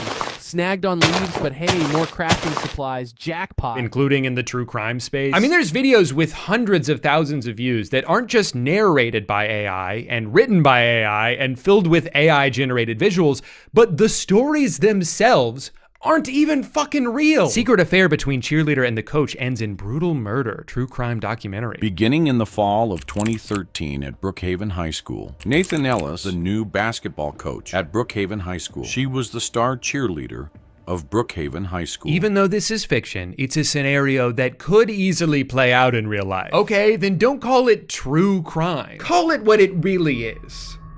False crime. This is so fucking weird and gross that we're so obsessed with hearing about gruesome murder cases that we need a computer to make up new ones because we can't get enough. It already feels like a lot of these stories get trivialized because of the way people treat them like casual entertainment rather than something terrible that actually happened to a real person. So fuck it, I guess. Might as well have ChatGPT write the whole thing. Rumors started circulating that Sergio Vega had been murdered.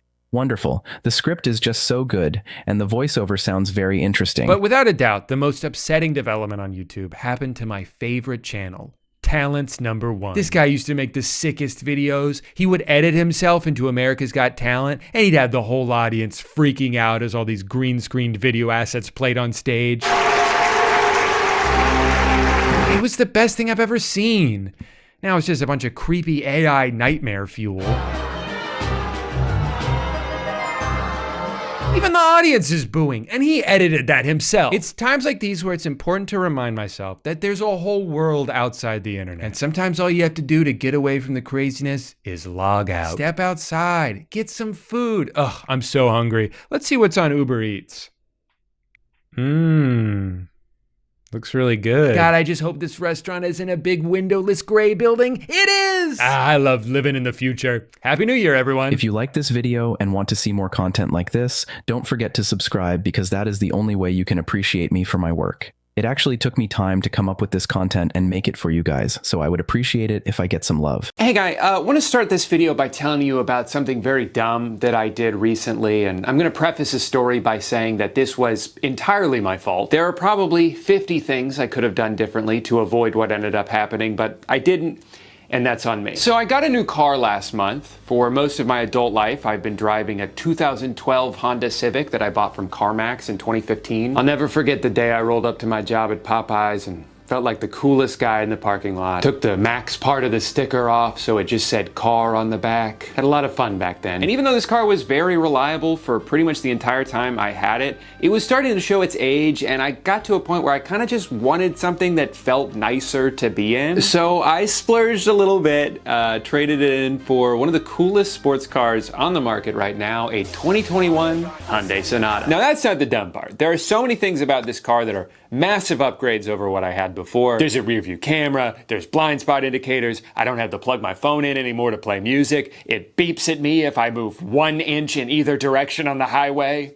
It's a great car. But there are also things about cars made in the past decade that aren't necessarily better, they're just different. For one, why as a society did we get rid of the Prindle? I have spent the past 15 years of my life building the muscle memory of yanking around my car's joystick to tell it where to go, and now it's just buttons? And I don't have the muscle memory for that. I'm starting to develop some due to time passing, but for the first couple weeks I owned this car, I would have to stop looking this way so I could look down and see where the backwards button is. So that brings me to my story. 6 days after I bought this car, I was leaving a U-Haul storage facility and the exit gate was open. Now I've been there enough to know that sometimes, even though the exit gate is supposed to close, it'll just not. So I gave it a couple seconds, decided, yeah, it's gonna stay open, and started driving forward. And you will never guess what happened the exact moment I made that decision. Yeah, gate started closing. So naturally I'm like, uh-oh, this gate is going to hit my new used car. I should move out of the way. So I hit the reverse button, start accelerating, and my car moves forward. Now, if you've ever been operating a motor vehicle that starts moving in the opposite direction that you intended it to, you probably know about the panic that sets in. And I was running out of time. I could feel the gate inching nearer and nearer. So in the heat of the moment, I very wisely decided to do the exact same thing that didn't work the first time. I hit the reverse button, hit the gas pedal, and once again, my car moves forward. At this point, the only thing I've managed to do is get more in the path of the gate. And before I could try my foolproof strategy a third time, it crashed into the side of my car and the alarm went off and it made a big old scratch that'll probably cost a couple $100 to get buffed out and repainted. I don't know the exact amount yet because I'm too embarrassed to tell anyone what happened. Anyway, I've had about a month now to process this, and I'm of two minds. On one hand, it is kind of hilarious that I waited 9 years to buy a new car and I couldn't even get through 1 full week without fucking it up. I would love to see the security footage of me stopping in front of a closing gate, quickly accelerating, stopping, accelerating again, stopping again, before getting out and yelling, "God damn it!" It probably looked really fun. But then, on the other hand, I am kind of like, well, what the fuck happened? Because like, I know that I hit the reverse button 2 separate times, and both times my car just decided not to do it. I tried recreating this exact scenario in a parking lot to pinpoint exactly where I went wrong, and my best guess is just that I hit the accelerator and the reverse button at the same time, which triggered the car's computer to be like, hey, you can't do that. You're gonna hurt the transmission. Let's hurt the side of the car instead. And like, it's a good thing that there's a mechanism in place to prevent the car from changing gears when you're moving too quickly. If I hit the reverse button while driving 70 miles per hour down the highway, I actually would want my car to ignore that. I'm pretty sure there was a similar mechanism in my old car. The difference is, though, that if this exact scenario happened while I was driving that one, there would have been physical feedback to tell me it was still in drive, and maybe I would have been less likely to floor it twice. In order to get the same confirmation from a button, you have to press it, look down at the dashboard, find the part that indicates what gear the car is in, process that information, and then react accordingly. And even if you can do all that very quickly, it still takes longer to send that information to your brain than if you can just feel where your hand is. And again, I'm the dumbass here. There are so many things I could have done differently. If I had just immediately accelerated as soon as I got to the gate, I would have made it through with time to spare. I also could have taken 3 extra seconds to just type my code in. I even could have stayed in bed all day and never gone anywhere near this gate, and that would have been a better decision too. But unfortunately, I didn't do any of those things. I did this, and I'm gonna have to live with that for the rest of my life. But my funny little mishap got me thinking about all these things I've seen over the past couple years of people getting screwed over by like modern features in their cars. And it made me want to do some research about it. And my takeaway is that while it would be untrue to say that cars have gotten worse, I do think they've gotten dumber. I looked up why cars made the shift from the Prindle stick to just buttons or a touchscreen on the ceiling or a wheel that's right next to the volume knob that hopefully has never caused a hilarious but unfortunate accident. And it turns out the main reason is just that the stick is not necessary anymore because you're not physically changing the gear, you're just telling the car's computer what to do. Which, like, I get it, you know, I'm not here to stand in the way of progress. I just think that if you have to create a new problem in order to fix something that wasn't really a problem to begin with, you're not being as innovative as you might think you are. Without a doubt, my biggest personal gripe with how cars are made now is touchscreen dashboards. Almost 80% of new cars in 2022 had some kind of touchscreen display built into it. It's just the norm now. And on the surface, it seems like an improvement. I mean, obviously this is more advanced technology than this. Gross. I bet this one doesn't even have 12 different menus I can flip through to try to figure out how to get my turn signals on. It just doesn't make much sense to me when there's already such a massive increase in distracted driving and accidents and deaths that happen because of it, that they're adding this thing into cars that you literally have to look at to be able to use. There's a Swedish magazine that ran this test a couple years ago where they had people drive 12 different cars down the highway and timed how long it took for them to complete the same series of tasks in each of them. And the winner by far was a 2005 Volvo. Now, this doesn't mean that 2005 Volvo is the best car. It just means that for basic tasks like changing a radio station or turning the AC on, physical buttons that you can memorize the location of are the quickest and safest way to do those things. You don't have to look away from the road to be able to find where the button is. I think ideally modern cars are built with the right combination of actual buttons for basic tasks and the touchscreen for more advanced features, most of which you don't really need to use while driving anyway. And it does seem like some of the companies that maybe over-embraced this technology a few years ago have started to peel back and find a happy medium. But what absolutely drives me crazy is cars that have consolidated the entire dashboard into one giant iPad. Windshield wipers? We put it on the touchscreen. Want to turn the air down a little bit? We put it on the touchscreen. I think the irony of these kinds of interfaces is that they give the illusion of luxury. This certainly seems like the more innovative option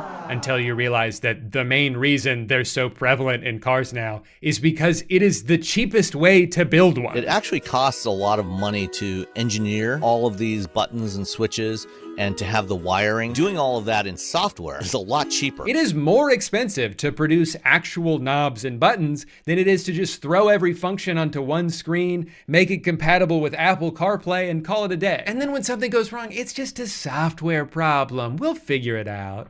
Or maybe we have to replace the entire thing and it's gonna be $4,000. Who's to say? And I didn't even mention the fact that if the screen does end up malfunctioning in a car that's entirely reliant on it, it's not just a minor inconvenience, it means you can't drive the car until it gets fixed. Some of the extra hoops I've seen people have to jump through in order to accomplish basic tasks now are mind-boggling. You know how sometimes you have the AC on, but it ends up blasting right into your hand, so you have to reach over and change the direction of the vent? Well, that's fucking dumb, okay? That's how a caveman would do it. It makes way more sense to go on over to the car tablet, find the AC control button, select the air vent you want to change, and then drag it where you want it to go, all while barreling through a school zone. While watching a bunch of videos of car dashboards, I happened upon this 1989 Toyota, and there's something so beautiful about it. Look at that subtle burgundy interior, the tasteful thickness of those buttons.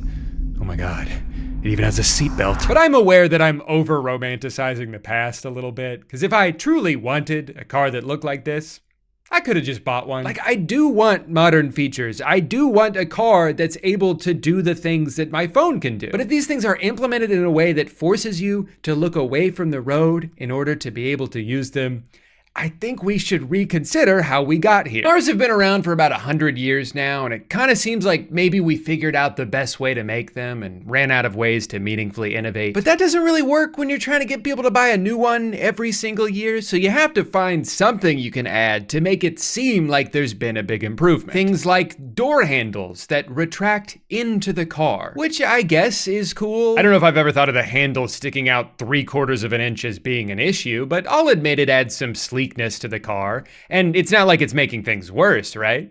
What's that? If it gets too cold outside, the handles don't work anymore? Yeah, no, I could see how that might not be great. Tesla fixed this problem with a software update last October. You can just press this to pop the door open when the door handles are frozen. Great news, everyone. We've updated the app so you can now get into your car during the winter. So consider that problem solved. But didn't you create the problem in the first place? We're place? actually not taking any questions at this time. My favorite thing about these door handles is no matter how many times I get an Uber driver that's in a Tesla, I don't know how to get inside. I'm sure it's very simple, but clearly I'm struggling enough as it is. One thing I haven't seen as many people talk about, but has driven me crazy for the past few years is headlights are getting brighter, right? Like, that's not just me. I cannot tell you how many times I've been driving down a 2-lane road at night and a car passes me with headlights so unbelievably bright, I cannot see anything for like 10 seconds. Hopefully I'm still in my lane. I guess I'll find out soon. Now, this is one of those things that's a double-edged sword, right? Because in theory,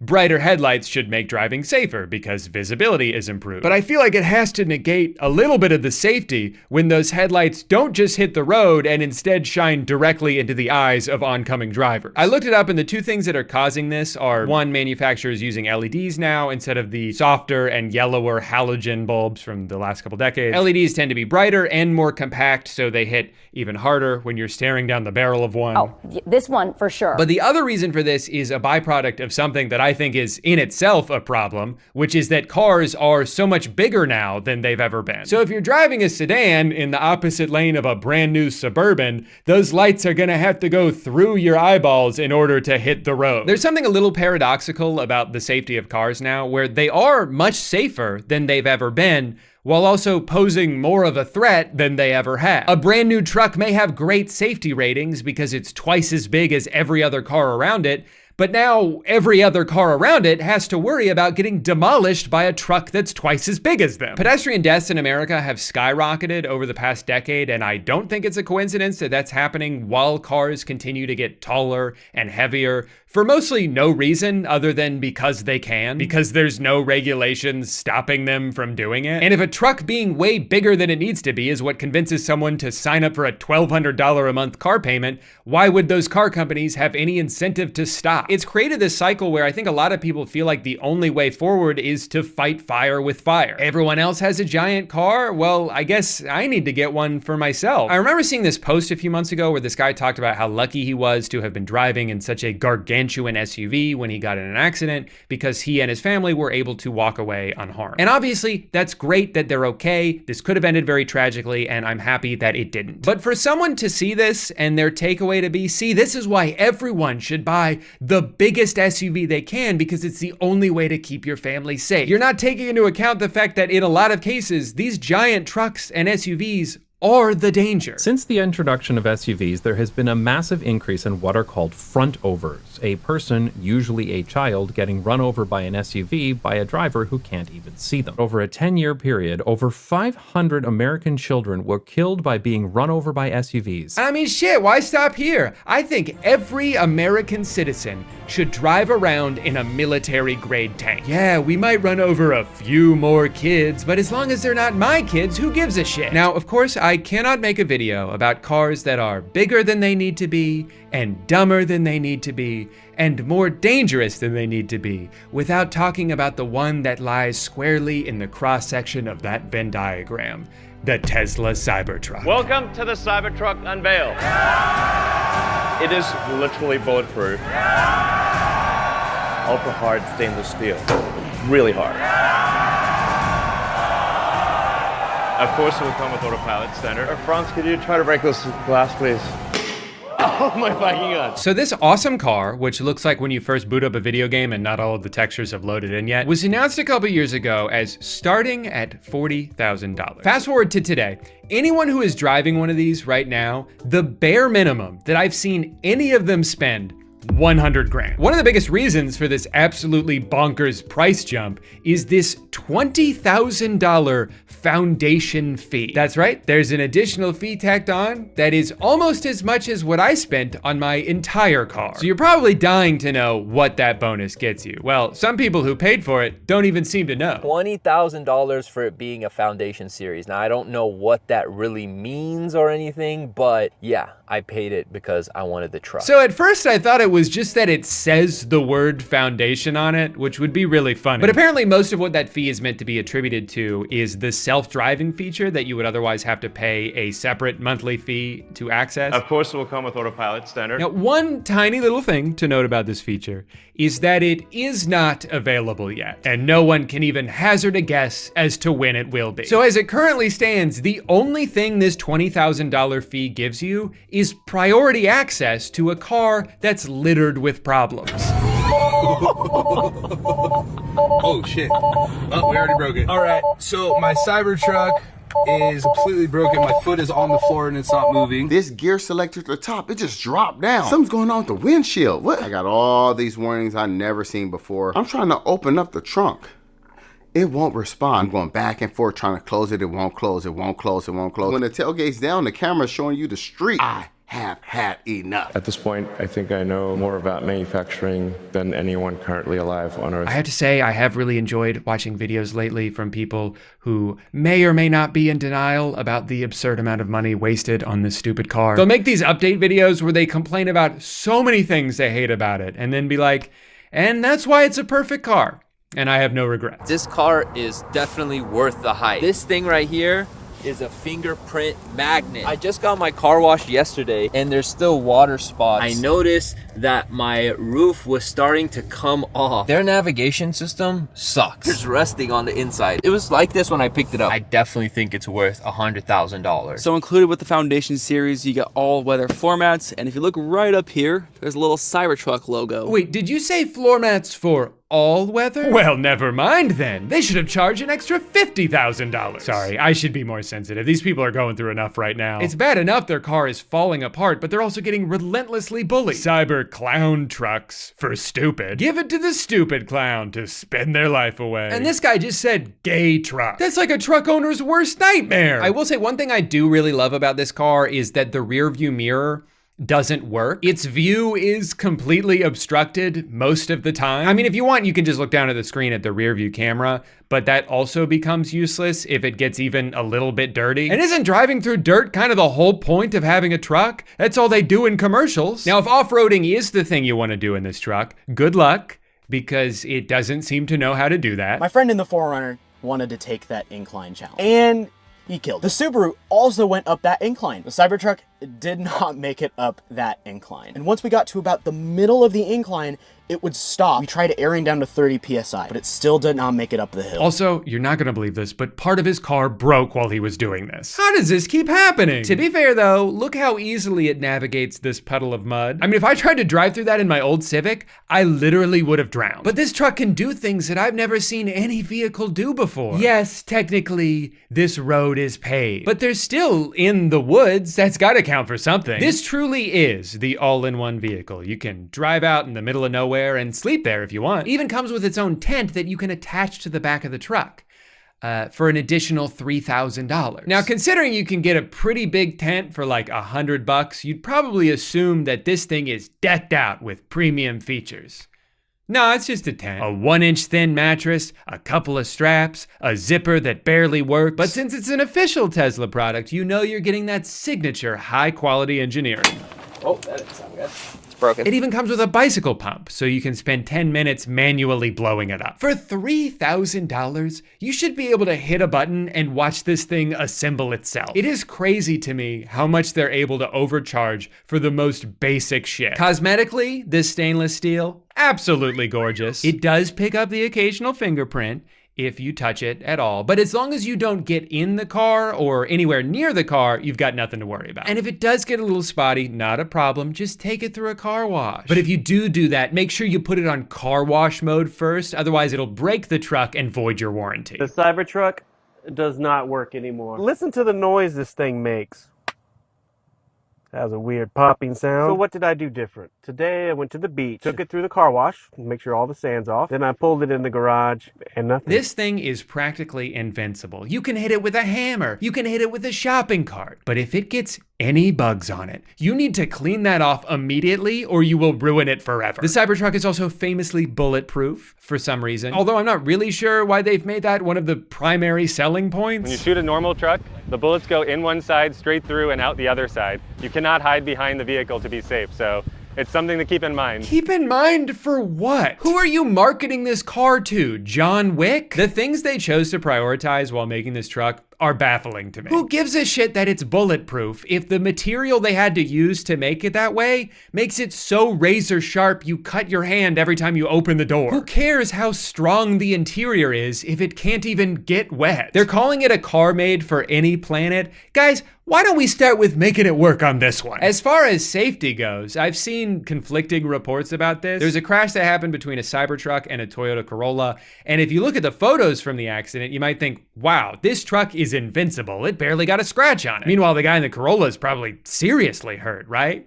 No, he's fine. The problem with this rigid outer body is that cars are designed to crumple in an accident. That's their way of absorbing as much force as possible. If your car doesn't crumple, that force will be passed on to the passengers inside of it. So while the Cybertruck may look like the world's most indestructible car, a lot of people who know more about physics than I do aren't so sure this is a good thing. I think what Tesla has done the most successfully with this truck is make it so their target audience doesn't care about any of these problems. I've seen people online who are actively enduring nightmare situations still go out of their way to defend this company. Cybertruck broke down on my first road trip with my family, lost the back motor and was unable to drive, had to get it towed 2 hours back home. First year problems. Always good to wait a year or two on a brand new model. I know this as an early 3/Y owner, but man, come on. Had to grab the Cybertruck. No, you didn't. And it definitely seems like you shouldn't have. I found this guy on Twitter whose experience perfectly encapsulates the Cybertruck launch. His truck broke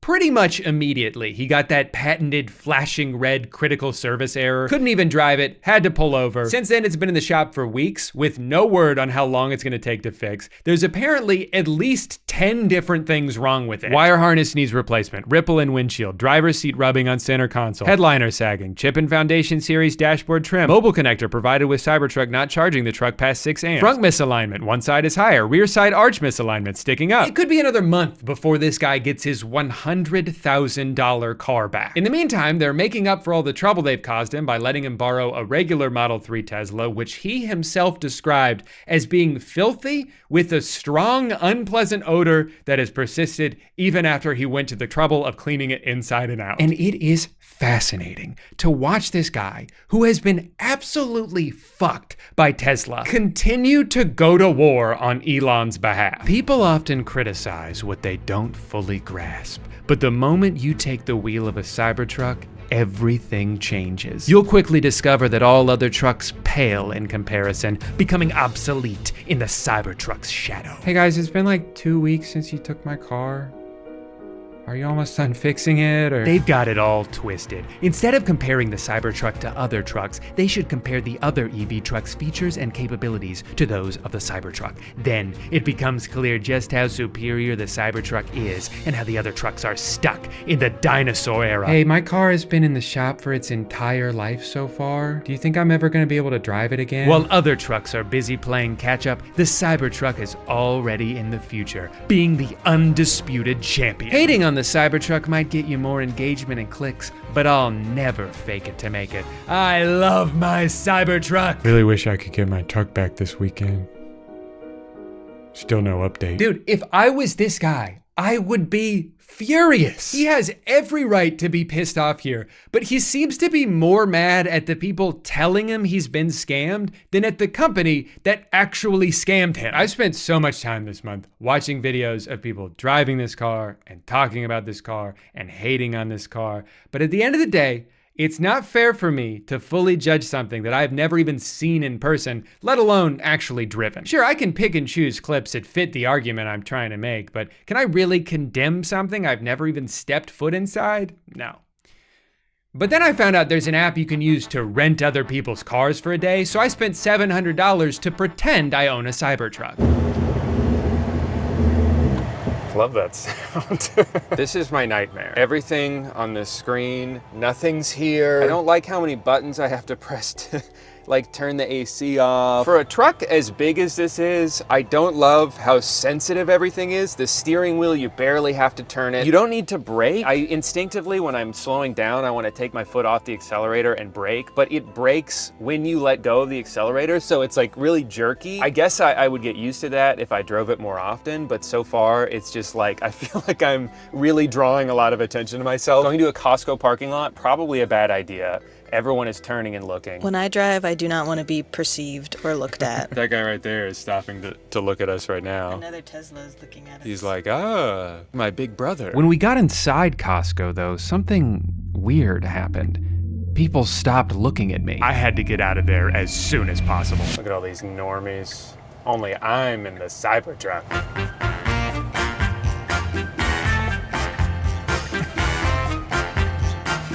Okay. So many steps to open the mirror. They have something called karaoke. Look at me, took me, shook me, feeling me, singing from heart. Like a lot of reviewers said, you cannot use this rearview mirror. It is just complete darkness in there. It is very smooth to drive. It doesn't feel like you're driving a giant truck, but I kind of wish it did. If you forget that your car weighs 7,000 pounds and you're driving it like it doesn't, like I just feel like it's way too easy to accelerate as fast as you can and slice someone in half, which I'd rather not do. It was a beautiful spring day outside, so the next thing on my agenda was a romantic picnic in the park with my lovely wife. What's wrong? You've hardly touched your cereal.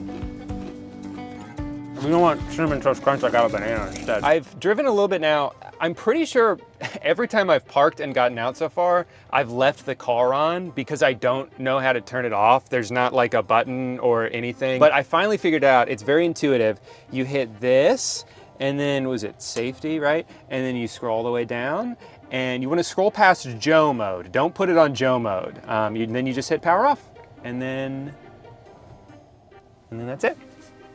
And that's how you turn off the Cybertruck. Getting the truck to fit into my garage was a lot closer of a call than I expected it to be. If I did own this car, this would be quite the fun little adventure to get to go on every single day. And that's how you park a Tesla Cybertruck in your garage. Despite all my issues with the truck, the more I drove it around the city and felt the enamored stares from mesmerized bystanders, I was reminded of what the guy I rented it from told me. You'll feel like a celebrity. And god damn it, he was right. I've never felt more popular. What, is that freaking Brad Pitt over there? Nope. Just little old me driving the best truck in the world. Please, no pictures. I'm a regular person just like you. I like the way this car makes me feel. I don't care how much it costs. If it's not solid gold, I don't want it. Hey, can I talk to you for a sec? Sure, but make it quick.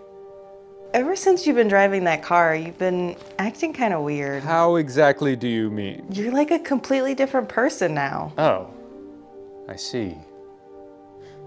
You're jealous. What? You're jealous because I own the world's most awesome car. You don't own the car. You're renting it for one day. Oh, tell me how I knew you'd bring that up. Because it's true, Drew. I'm sorry, I can't deal with this right now. I need to go clear my head. I'm gonna take a nice scenic drive dangerously close to the edge of a cliff.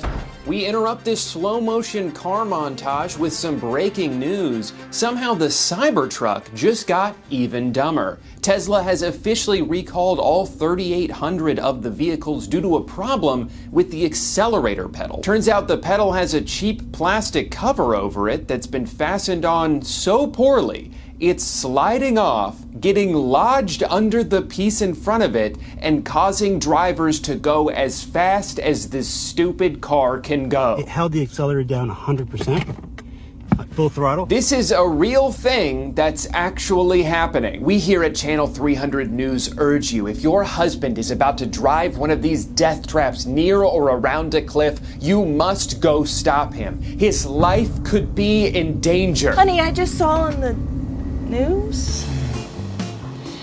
Who's a big, strong truck? That's right, you are. I had to give the truck back last night.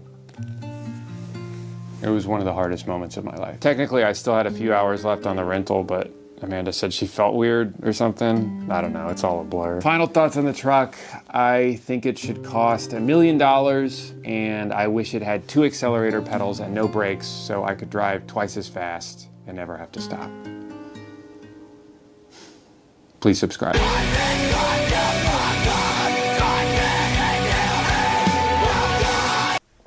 Drew, please peel off the protective coating from your LED lights. It's driving me crazy. What? I didn't know I could take this off. I thought this is just the color that it was. Man, I'm dumb as hell. I think I liked the blue better though, so I'm gonna put this back on.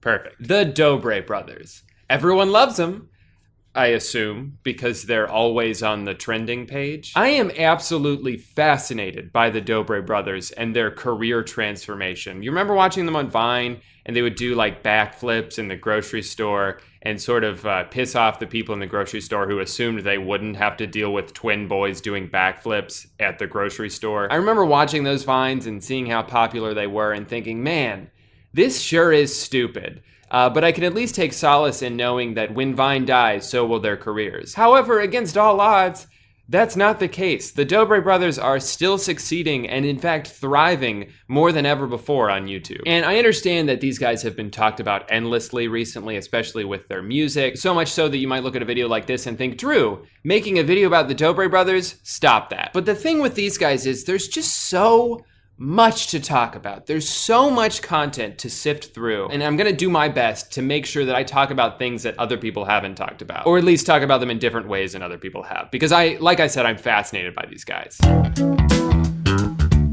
To properly analyze the Dobre brothers, I think we first need to discuss what they do well, because obviously they're very talented. You don't get 10 million subscribers without having talent. First and foremost, the Dobres have superhuman athletic ability. They can do backflips, they're pretty good dancers, they just did another backflip. They've also shown an ability to recover from injuries at a borderline miraculous pace. As you'll see in this video, we couldn't save him.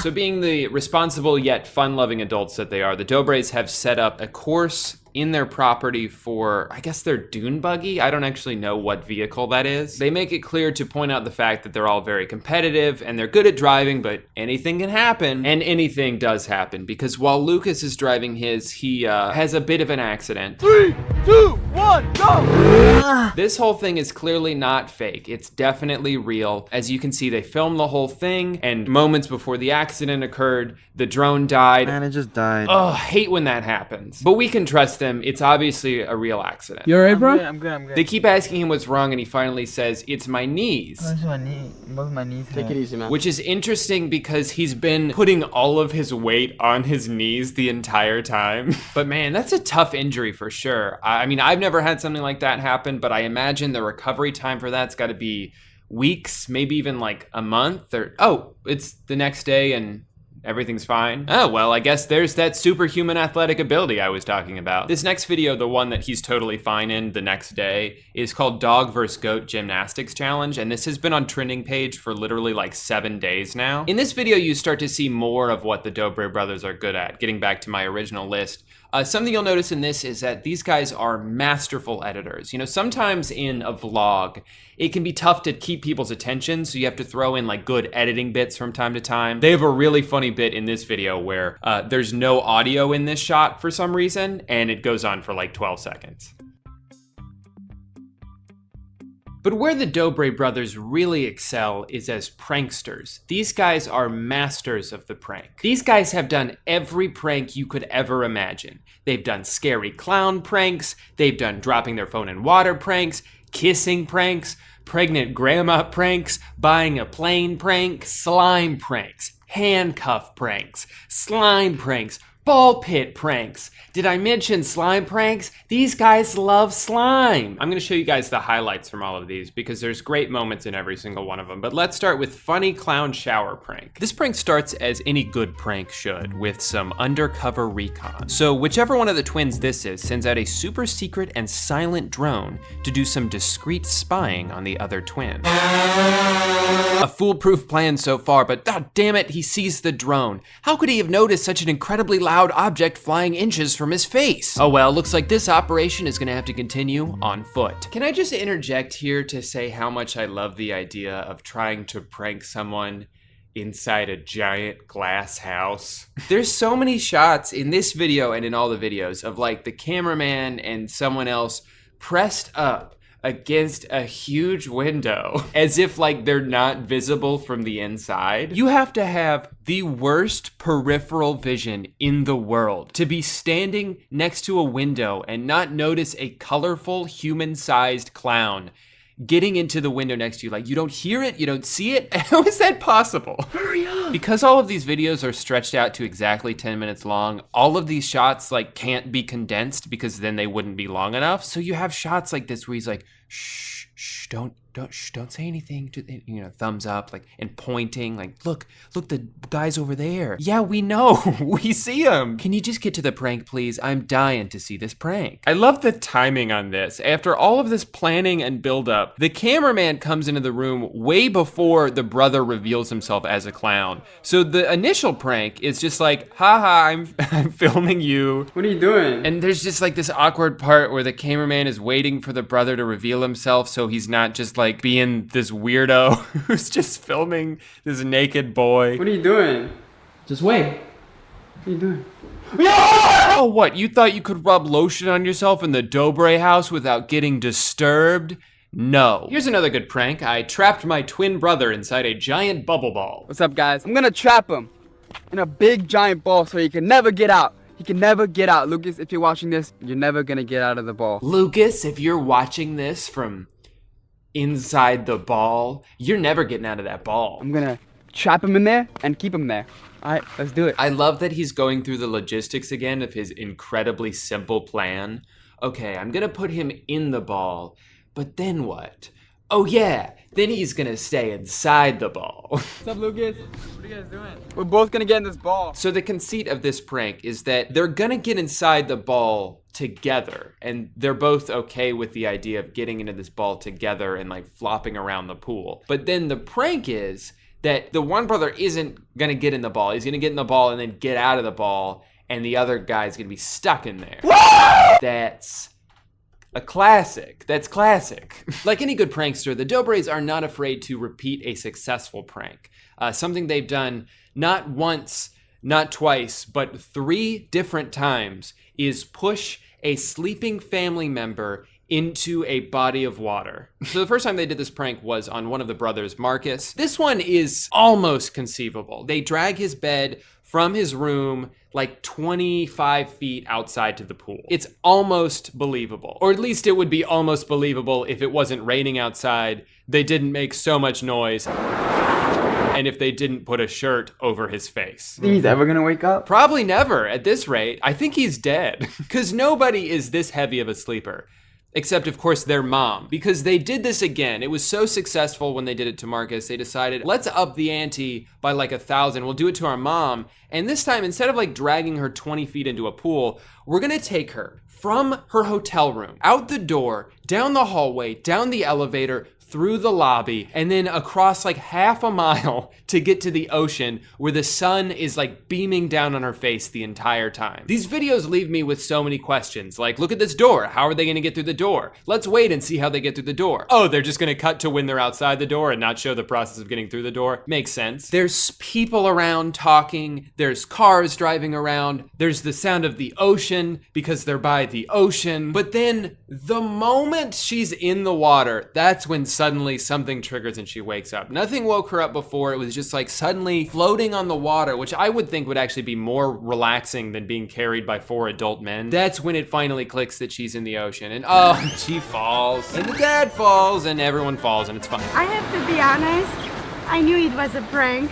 Really? I actually really like their parents. I like that the mom like has to come clean. Guys, I knew you were just pranking me. I didn't want to wake up and ruin the prank after you guys bought me a house and a car and make so much money, and I'm so proud of you. But still, that wasn't enough for the Dobre brothers. They had to do it one more time. They already did the brother, they already did the mom. Next up, dad.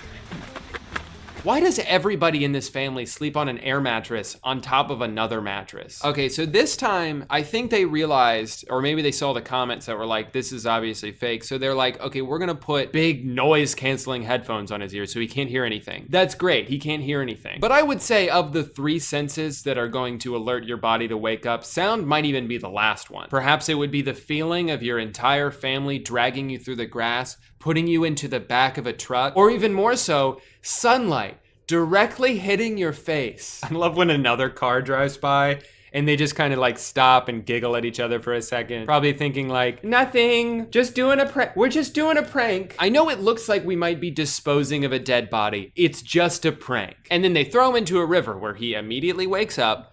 And then, of course, he and the mom fall into the water because it's funny for old people to be wet. Darn you, children. I thought for sure that I would never find myself the target of your goofs. Nobody's safe from the prank brothers, not even a little baby. What's that? You thought these guys wouldn't have the balls to prank a tiny little baby who's definitely not asleep right now?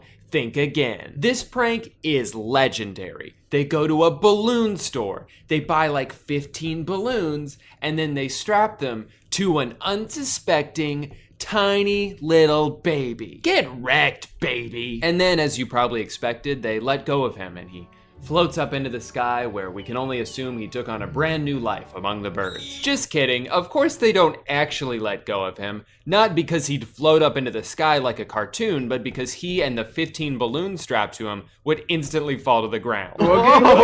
So it's safe to say these guys are pretty savage. Sometimes though, the life of a pranky prankster starts to catch up with you, and before you know it, the pranker becomes the pranky. This is exactly what has happened to them multiple times now, where they've had to deal with some pretty messed up vandalism. First graffiti. Oh no. The Dober Army Sooks. Don't even know how to spell. How dare someone come and spray paint that filth on their garage door in front of a security camera using spray paint that washes out almost effortlessly. And as if that wasn't bad enough, a few weeks later, bam! Eggs. What the heck? Now, I'm not accusing them of faking these stunts. There's no way this is real. Obviously, they have zero credibility at this point, but these are pretty serious things to fake. It would almost be like, I don't know, faking a brutal injury for the sake of content. You just don't do stuff like that, you know? But what I will say about these 2 eerily similar videos posted about a month apart from each other is that the person vandalizing them looks like the exact same guy. He has pretty distinct and weird mannerisms that are very similar to the weird and distinct mannerisms exhibited by their friend who played Bigfoot in a video called Bigfoot Invaded Our Home. Why do you keep coming here and doing this? Again, I'm not accusing them of anything. All I'm saying is that if you needed a guy, hypothetically, to play a fake prankster for a video, this would probably be the guy they'd ask. Also, they mentioned so many times in this video that they have 24-hour security dedicated related to their property. And we have security too. They have authority to do whatever is necessary to protect us. So this guy had to get past the security on foot while holding eggs.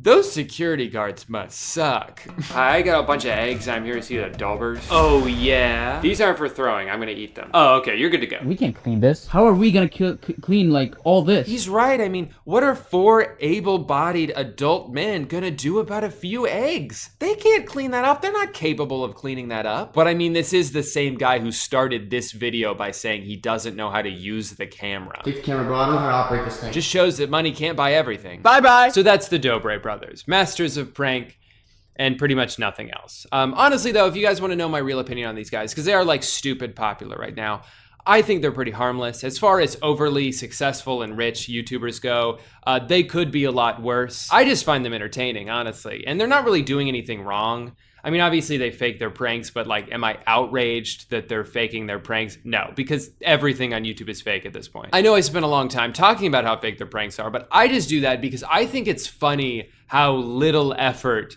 people put into making things seem real anymore. The only thing that really bothers me, I guess, about the Dobre brothers is how business first their content is, especially now that they're going on tour. They never, ever miss a chance to plug their tour. They plug it at the beginning of the video. They plug it at the end of the video. Hell, sometimes they'll stop what they're doing to plug that shit right in the middle of the video. And their merch, holy shit. ShopDobre.com. We get it, guys. You have pants that have your name on the dick. We see you wearing them. You don't need to also mention it 5 times in every video. Call me crazy, but I think that's a few too many times to plug your merch. Thank you so much for watching this video, guys. If you liked it, remember to keep it to yourself because all my videos are secrets and I don't want anybody to know about them. So don't subscribe, don't follow me anywhere, and whatever you do, don't buy this merch at drewgoodenshop.com for $3. I'll be back tomorrow with another daily vlog. Thank you again so much for watching, and remember to go to jail. So, bye. Bye-bye. Hey guys, welcome back to another video where I say a bunch of numbers and like 3 jokes. Sorry in advance, this isn't gonna be one of my wacky silly videos where I put on a clown suit and get bonked in the head. I wanna talk about something that's been on my mind a lot lately. So one of the many byproducts of everything that's gone on this year is that food delivery apps are killing it. Turns out when you don't wanna leave your home, it's pretty convenient to have a different person deliver meals straight to your door and into your mouth. I've certainly fallen into that trap a number of times, even before this year. Picture this relatable scenario. It's almost 3 p.m. You should have eaten lunch already, but you haven't because you got caught up in work, so you're starving. I think a burrito sounds good. I'll just do Chipotle. I know if I run in and pick it up, it'll only be like $8, but I really don't have time for that today, so let's do delivery. All right, I got the bowl. Add $3.95 to avoid small cart fee. Fair enough, I don't want to have to pay another fee, so let's do chips and guac. I'm pretty hungry. All right, everything looks good. And it is $21. That's not even including the tip, so it's actually gonna be closer to $30 for one person ordering fast food. You know what? I'm being greedy here. I don't need the chips. I'll go ahead and take those off, and that'll bring our total all the way down to $19 because the small cart fee is just a little bit less than the chips and guac were. And that's not even mentioning the fact that all of the base item prices are marked up from what they would be in the store. Here's the same exact order from the same location, but through Chipotle's website. Everything on here is more expensive, but sometimes in a way where you don't even notice. Now, in general, I would say I'm definitely on board with spending a little bit more for the sake of convenience. It's one of the simple joys you get as an adult, the whole treat yourself mentality. Spending more than you have to on something and pretending it doesn't bother you, hell, that's what life is all about. But if I can, I do want to try to make sure that extra money is going to the right place. Giving a big tip is always nice because I know that's going straight to the person who needs it and who's working hard to earn it. Paying a delivery fee, a small cart fee, and a nebulous service fee, which can add up to almost double the cost of the meal and all go to a company that's acting only as the middleman, is not nice. And that's all working under the assumption that the service itself is actually good. How many times have you tried to Postmate something and they mess up your order, or it arrives cold, or they send it to the wrong address, mark it as delivered, and then your neighbor won't answer the door when you go and ask for it back? I wish that number was 0. But wishes don't always come true. Food delivery apps are an unbelievably expensive service that also happen to be very bad most of the time. But at least your order is helping support a local restaurant during a tumultuous time, right? Well, yes.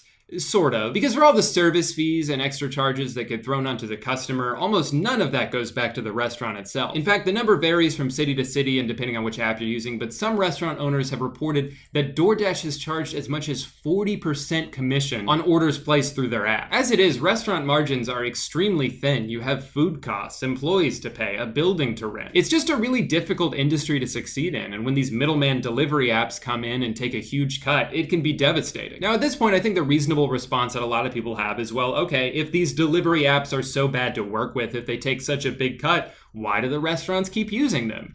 And it's because they have to. Unfortunately, right now, there's not really a valid alternative. You either give all of your profits to Uber Eats or you risk going out of business. The owner of a barbecue place in California says he simply can't afford to hire his own drivers, but 80% of his orders are now delivery, so he's kind of in a bind. I think it is worth noting that these delivery apps do add a lot of visibility and marketing to local restaurants. I've discovered several great food spots around me just by browsing DoorDash. That in itself can be very valuable. Another benefit is that any mishaps that happen with the order can be handled through the third-party app, so the restaurants who are already busy fulfilling other orders don't have to worry about processing refunds. When you get the wrong food delivered to your house, you usually just contact Postmates and they resolve it directly. However, and this is a good point I read in this article, in that situation, you're probably more likely to blame the restaurant than you are the delivery app, even if it wasn't the restaurant's fault. And even though they made a mistake, you'll probably keep using Grubhub. You'll just never order from that restaurant again, especially if it was your first time trying them out. Also, due to the lack of communication between the apps and the restaurants, DoorDash doesn't know when a store has run out of a certain product. So you'll have customers that try to order a brisket and think they've done so successfully until 15 minutes later they get a call from the restaurant telling them they're sold out. Again, in that situation, they're more likely to be frustrated with the restaurant, even if it was DoorDash's fault. So there are both benefits and downsides to doing business through these apps, but like I said, the restaurants just really don't have a choice right now. And the apps are very well aware of this, because back in March and April, many of them took advantage of that desperation by hiking commission fees, which led to lawsuits and eventually lawmakers stepping in to impose caps in certain states. And if you can believe it, that wasn't even the first time DoorDash has done something exploitative. Last year, they got a lot of backlash for using customer tips to subsidize a driver's pay. In other words, if a Dasher was going to make $6 off an order and then you tip them $5,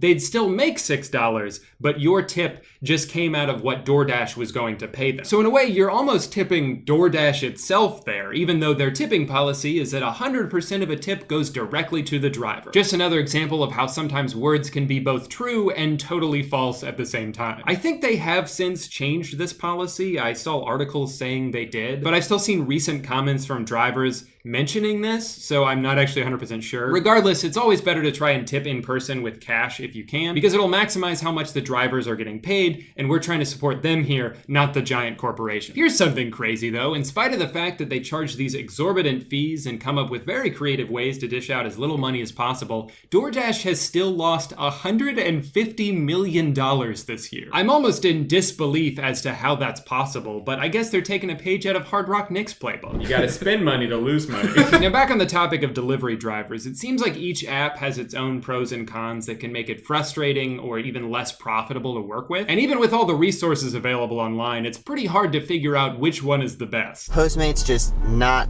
cutting it. Okay, so Postmates is the worst one. With all things said, Postmates is the official winner. I mean, Postmates is the best one. Number one is DoorDash. Or sorry, no, DoorDash is the best one. This is my first experience with DoorDash. It was alright. The best one at sucking, I meant. It's actually very bad. I like DoorDash a lot better. DoorDash is very good. I'm actually getting pretty frustrated with DoorDash. Oh no! DoorDash for the win. That's true. It seems like the most consistent issues that drivers have is the lack of transparency coming from the apps. Whether it's not knowing how much you're gonna make from each order or how the commission structure is even split up. It can also be even more annoying than that. Like for a long time, Uber Eats wouldn't tell the driver where they had to deliver the food until they had already accepted the order and gotten to the restaurant. So then you might end up driving for like 40 minutes just to make enough money to pay for the gas you spent on that trip. And then with DoorDash, another issue seems to be that unless it's busy in your area, you can't just hop in your car and start driving. You have to schedule your hours in advance, which can be not ideal. And it removes one of the main appeals of working for these companies, which is the flexibility. And on top of everything else, since these are such massive companies, it can be extremely difficult for drivers to get in contact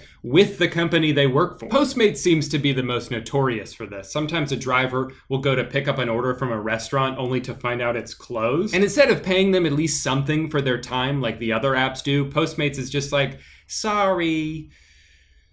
Well, what are you waiting for? Go pick something else up. In a perfect world, restaurants wouldn't have to turn to these third-party apps to handle this side of their business, and they could just afford to pay drivers directly and give them more benefits and better pay than what they get from like Grubhub. But that's just not realistic. Even the apps that do deliver don't usually have a slick app that you can order on in a couple minutes. You gotta call them and talk to a person on the phone, and they can barely hear you because there's kitchen noise behind them, so you hope they get everything right, but you won't be 100% sure until it shows up at your door. I get why people prefer the apps. Convenience is very convenient. But one recommendation I do have, if you're trying to find a new place to eat and you want to find something local, open up Postmates, go on the DoorDash app, see if you find something you like, and then Google that restaurant and see if they have a website. Who knows, maybe they're just down the street and you can go pick it up, or maybe they do delivery themselves. There's a sushi place near us that started doing delivery back in April, and it's perfect because they get all of the money that we give them, and we save money because we're not paying random service fees. I will say though to be careful when you're Googling, because some of these apps have actually paid a lot of money to make it seem like going through them is the only way you can get delivery from certain restaurants. But sometimes after just a few more seconds of searching, you'll find a better alternative that the restaurant actually prefers you use because it won't eat into their profits. These delivery apps rely on us doing as little thinking as possible. They know that we just want to click like 3 times so we can spend the next 20 minutes watching a little car drive on a map towards our house. But sometimes that 4th click will cut them out of the equation altogether, and that's better for everyone. I know that none of what I said here was groundbreaking information. Everybody knows that delivery apps charge too much and aren't always the best to work for. I guess the point I'm really trying to make with this video is that it's such a weird industry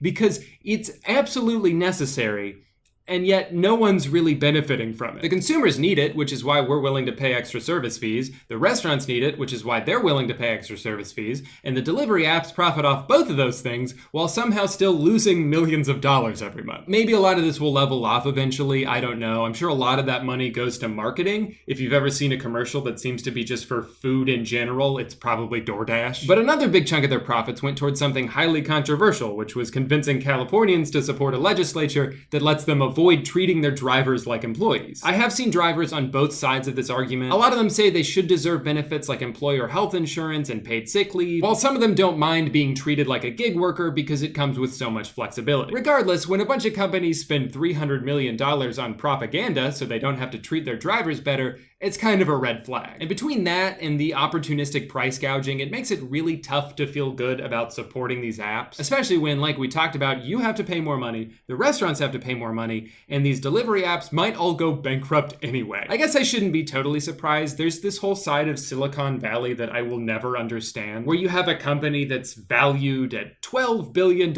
but they're constantly just losing money. Like Netflix, for example. They spend billions more dollars every year than they make. I may be dumb, but don't you have to like stop doing that at some point? Eventually you're gonna run out. And if food delivery apps and an at-home streaming service can't be profitable during a time where there are circumstances that necessitate the use of both of those things, when will they ever be? So I just wonder what the future of this industry looks like. If there's a bubble that will eventually pop, if all of the people funding these companies eventually stop doing that and they cease to exist, that wouldn't be good for anyone. Not for the consumers who rely on it, not for the drivers who would now be unemployed. But the trajectory I see here is that only one of these companies will reign supreme, and then they'll use their newfound monopoly to hike up all their prices until it gets to the point where no one wants to use them anymore because it costs $50 to deliver a taco. Sorry, I know this was a really unorganized video. I just had to get this rant off my chest. While we're on the topic of delivery services though, I want to ask you guys a question. So I've noticed that even though I always used Lyft, I would still tell people like, oh, I'll Uber there, right? Uber was always the verb in that sentence. So I'm curious for you guys, when you get delivery to your house, which company is the verb that you use? Do you say, oh, I'm gonna Postmates Chili's, or like, I Grubhubbed Red Lobster? Probably not that one, but I figured I'd still ask. So comment your answer down below if you want. I'll also probably do a Twitter poll about this because this is the kind of meaningless shit that gets me out of bed in the mornings. Ooh, sounds like my dicks just got here. So I'm gonna go play with that. Thank you all so much for watching today's video. I hope you all had a wonderful holiday weekend. Maybe you didn't get to spend it with your family this year, but sometimes That's okay. It's officially Christmas season now, which means I will be back soon with a fun idea that I came up with for a video. But that's it. See you next time, and Merry Christmas. Welcome back to your channel.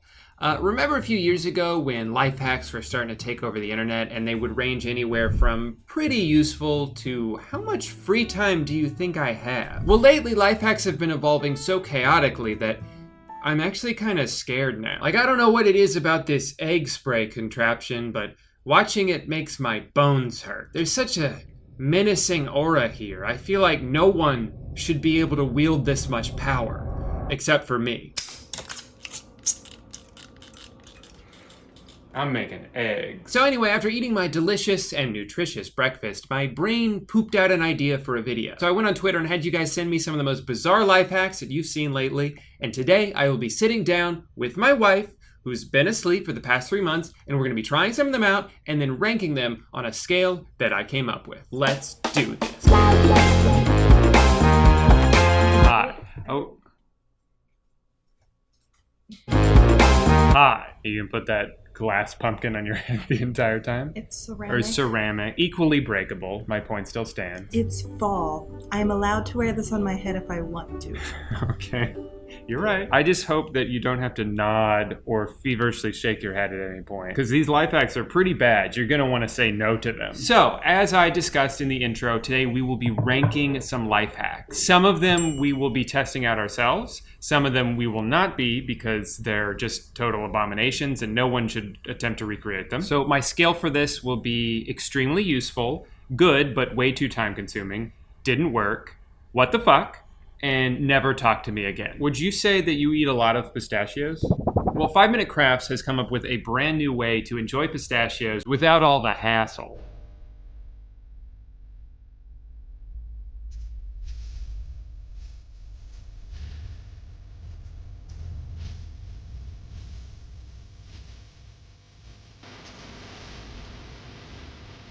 What are they watching? I think they're watching this life hack video. Yes.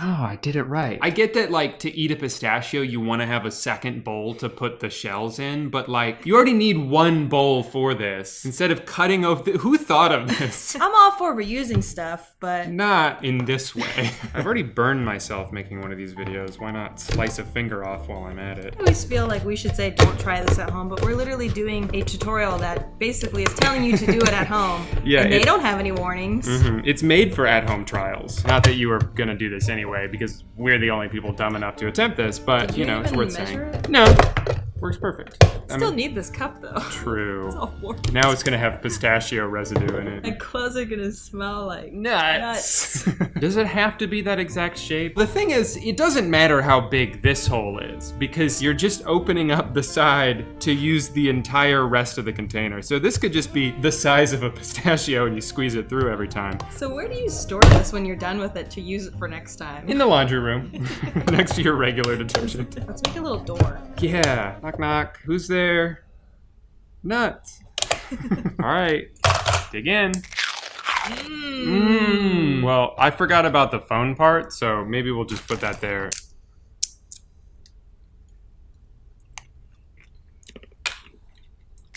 So you go over to your friend's house and you see them eating pistachios On the couch, and you're like, no, stop! I have a better way. You dump out a full thing of laundry detergent. Well, when you think about it, how long does it take to get 2 bowls out of your kitchen? Days, maybe? Months. It could be months. But this only took us about 5 minutes, so. You can make like a birdhouse. Or a squirrel catcher.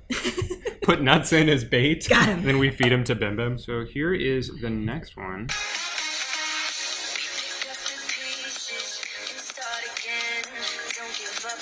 Yeah, it looks a little so far. Don't worry, it takes a left turn.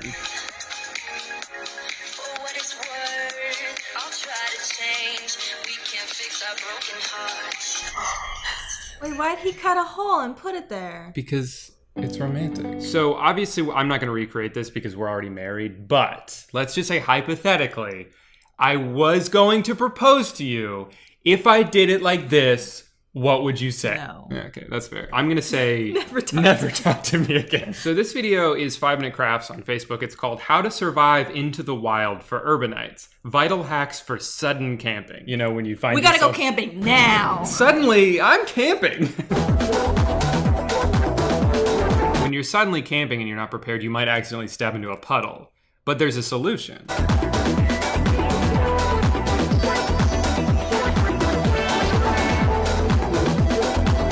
Yeah, no, that's the whole thing. Oh, how do you take that off? Well, I guess we'll find out. How do I gotta do this? I guess that's a good point. Well, I've lost all flexibility in my foot. So if I were to have to run quickly away from, say, like a bear.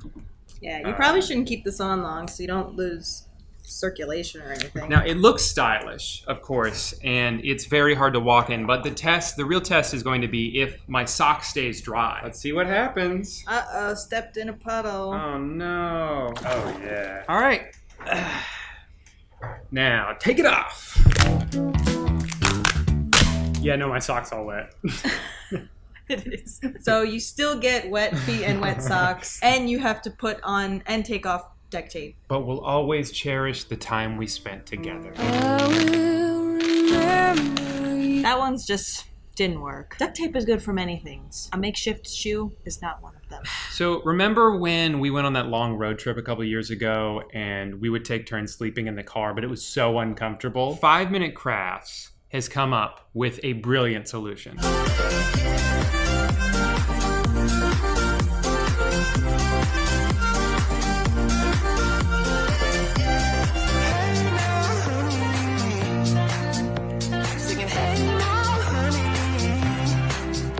I like how the last shot makes it look like she's the only one in the car, as if she drove all the way there like that. I don't even want to try it. I can just tell you, that's so unsafe. Yeah, I don't want to try it, but for the sake of the experiment, I think we have to. Well, it's not great.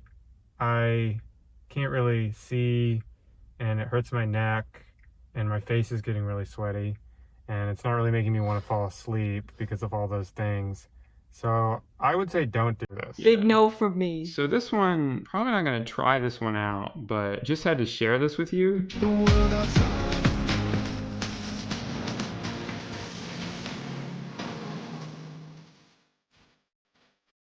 You shouldn't have a hack for safety.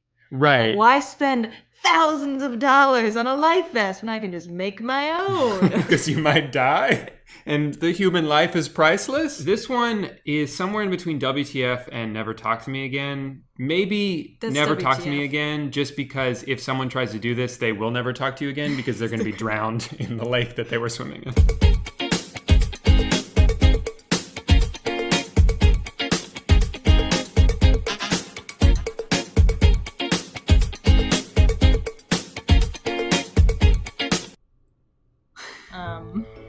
Little trickier than we thought. This is definitely a two-person job. So I'm going to help you make this so that you can squeeze it when you're mad at me.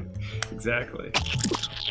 Almost there. I can feel the stress melting away already. And then when you're done with the empty bag of marshmallows, you can put a ring in there and propose to your girlfriend. Hey, we may not always see eye to eye. Actually, I can't stand you, but will you be my wife? Well, it's so far so good. Actually, it's pretty cool.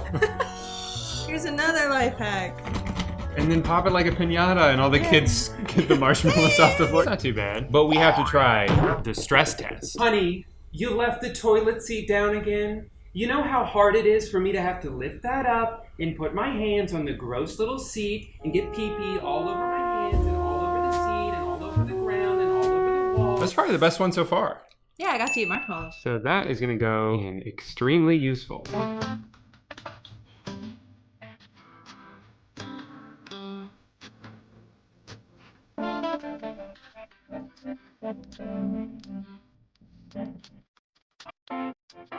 I don't know if this is true or not. It seems wrong, but I also don't know how else you would make apple juice, so... This is how they do it. In the farmland. I froze them last night, pulled them out this morning. I don't want to touch them. They look so cool. Well, we're gonna have to do more than touch them. We're gonna squeeze the crap out of them.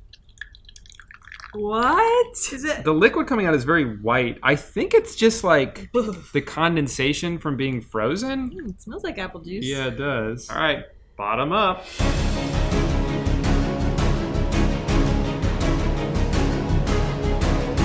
tastes like apple juice. All right, I guess we'll be squeezing the rest of these and filling a whole carton of juice and then selling it on the side of the road. But if this is how you make juice, it's not really a life hack. It's just explaining how to do it. So it's just a messier way to do it. So I guess that's a life hack. A life hack is just a messier way to do things. That's a really good way to describe all life hacks, honestly. Good, but time consuming. Now, if there's one thing I hate, it's robbers. I hate people who rob and commit crimes. But I also want to have a key outside my house that's available to anyone, my friends or my family, who I need them to stop by if we're out of town. Not that we literally ever go out of town, but you know, this is a hypothetical scenario. But if you just put it under the mat, people are going to find that. Those robbers I was talking about, they're going to find it and they're going to break in. Well, they're just going to they're going to unlock the door. They don't really have to do any breaking. So, I guess they're not really breaking anything. So this is an interesting twist on leaving your key under the mat.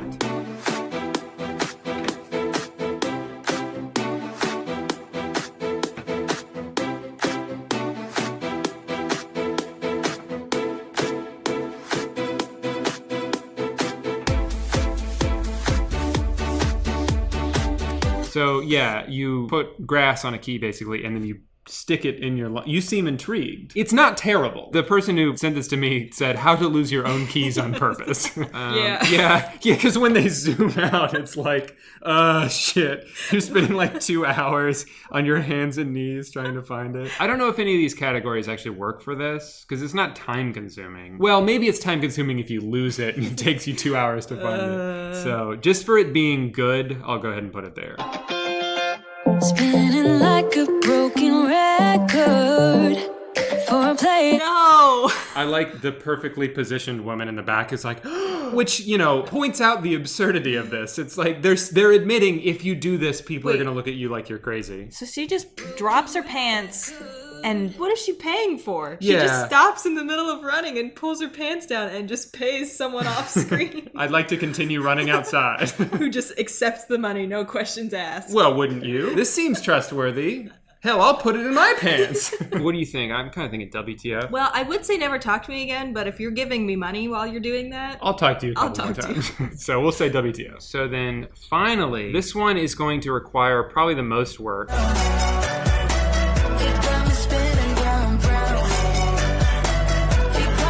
These pictures suck. Here in Playside, still it doesn't seem like you see me. High five. Thanks. Sorry about bashing your head in earlier. I don't know how many oranges we're gonna need for this, but I got 4 just in case. Forgot they're round. Do I look good? Yeah. Why'd you hesitate? So I think I have to like lay down for this. Do I look like a model? Yes. Why'd you hesitate?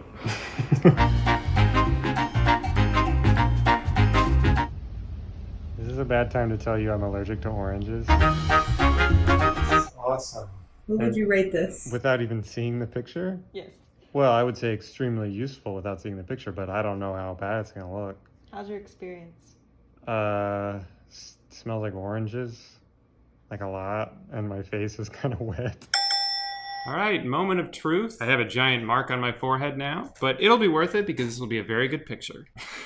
Do you like it? They look great.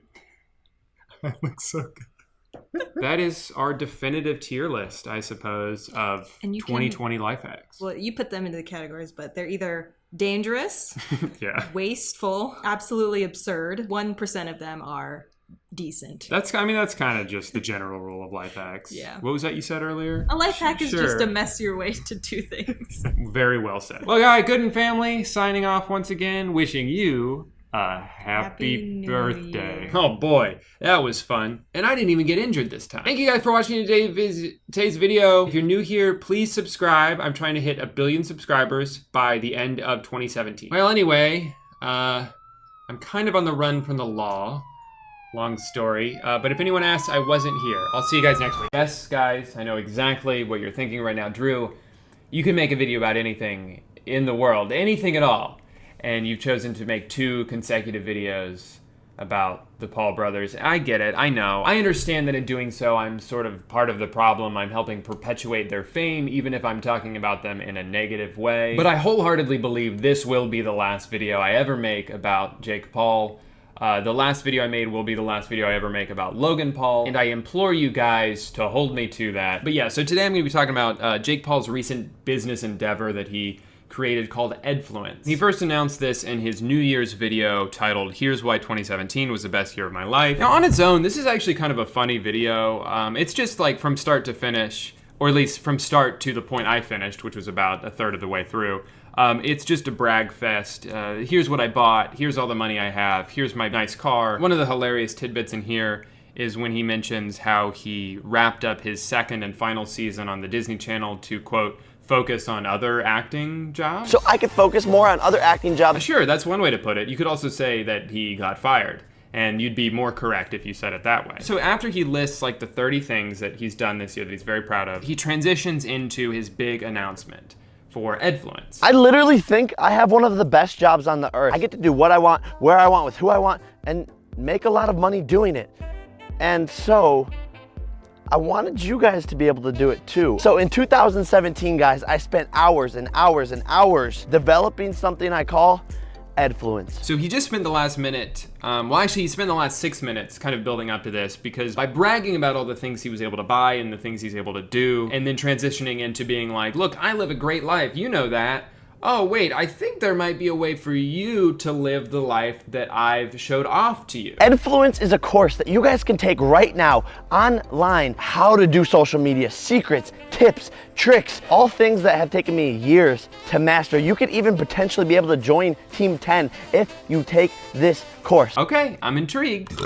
So let's check it out. I cannot wait to figure out what type of influencer I am. So let's go ahead and take this quiz. I currently use the following platforms. Facebook, absolutely not. Instagram, no. Snap, no. I don't use any of them, and I don't want to. At a party, this sounds most like me. The party don't start till I walk in. That sounds the most like me, for sure. Money or fame. Unfortunately, there's no option for neither. I'm not about material possessions, but I'm gonna go ahead and go with money. I'm this committed to becoming a popular influencer. Not interested. My game of choice. Why can I only choose one? I'll go with Angry Birds. Being a social media influencer is whatever, it just is. I like that all of these questions have an answer that is exactly what I was already thinking. I would make these kind of videos. Comedy, daily vlogs, fitness. If I decide not to become a social influencer, I would never do anything else. My dream car, don't care, just a car. Is that it? I made a huge mistake. Okay, so now what we've got here is an unskippable video, and we're teased that a big announcement is coming in about 7 minutes. So let's watch. I'm Jake Paul, and if you know me, you probably know all about Team 10 as well. And at the end of this video, I have a crazy new announcement about something I'm calling Team 1000. I literally have goosebumps. I'm gonna be on Team 10, Team 1000. Making videos, making massive business deals, working with brands, sponsorships, designing my own merchandise, traveling all across the country. Basically, I get to play for a living. I wanna do that! 10 years ago, social media influence, actually 5 years ago even, social media influencers like me didn't even exist. You heard it here first, guys. 5 years ago, Jake Paul didn't even exist. He was created in a laboratory about 4.5 years ago. We have a bigger audience, get more engagement, have more viewership, and even make more sponsorship money than many major TV shows. Take, for example, Keeping Up with the Kardashians. It's a big show, right? They get 2 million viewers an episode and post an episode every week. So over the course of a year, they get 104 million views. Does he think that they have a new episode every week throughout the year? Like there's no season break, there's no off time. It's just 52 weeks in a year, 1 episode every week. I'm posting every single day, averaging about 12.6 million views per day. Over the course of the year, that's 4.6 billion views. So you tell me, which one has more influence? The bigger one. Having freedom and financial freedom and The cars and stuff are all cool and stuff too. As you know, Team 10 is a super exclusive group of top influencer talent that I've personally hand selected. And once an influencer makes it into Team 10, they're basically made. I'm talking millions of views and engagement off the charts. But not just anyone can make it into the house. And to be honest, most people aren't ready to be on Team 10 and still have things to learn. And this is why I'm stoked to introduce you to something super special today. Team 1000. It's like Team 10, but the number's bigger. Steps in this really aren't that hard. We've done the hard part of figuring out how to do this. So if you can't follow the roadmap, then there's just no chance you'll make it into Team 1000 or maybe even as a social media influencer. You know already that there are millions of Jake Paulers watching this right now, and if you wait on this, you'll probably miss your shot at 1000. Oh no, he's right. There's so many other people who are gonna jump on this chance, and if I don't do it right now, then I'm gonna miss out. I don't even have time to stop and think about it. I just gotta freaking grab my credit card, sign the heck up before all the other Jake Paulers beat me to it. If you're a kid out there like I was, trying to start my social media career, you could become successful. And if you can't sacrifice some Starbucks for the next few weeks, then maybe that just means this life isn't for you. I can sacrifice Starbucks for a few weeks. I don't need that. I just need to become Jake Pauler. Then I can have all the Starbucks I ever want in my life. Inspirational stuff. I'm ready to fucking get started. Let's do this shit. Good on him for only charging $7. So let me go grab my credit card. I feel like he really overhyped the whole like go without Starbucks for a few weeks thing. Because $7 is literally like 1.5 coffees. This is a very useful feature. I've never seen this when entering my credit card information before. Next to where you put in your credit card number, it's got like an up and down arrow. So you can just like click up until you get to your credit card number.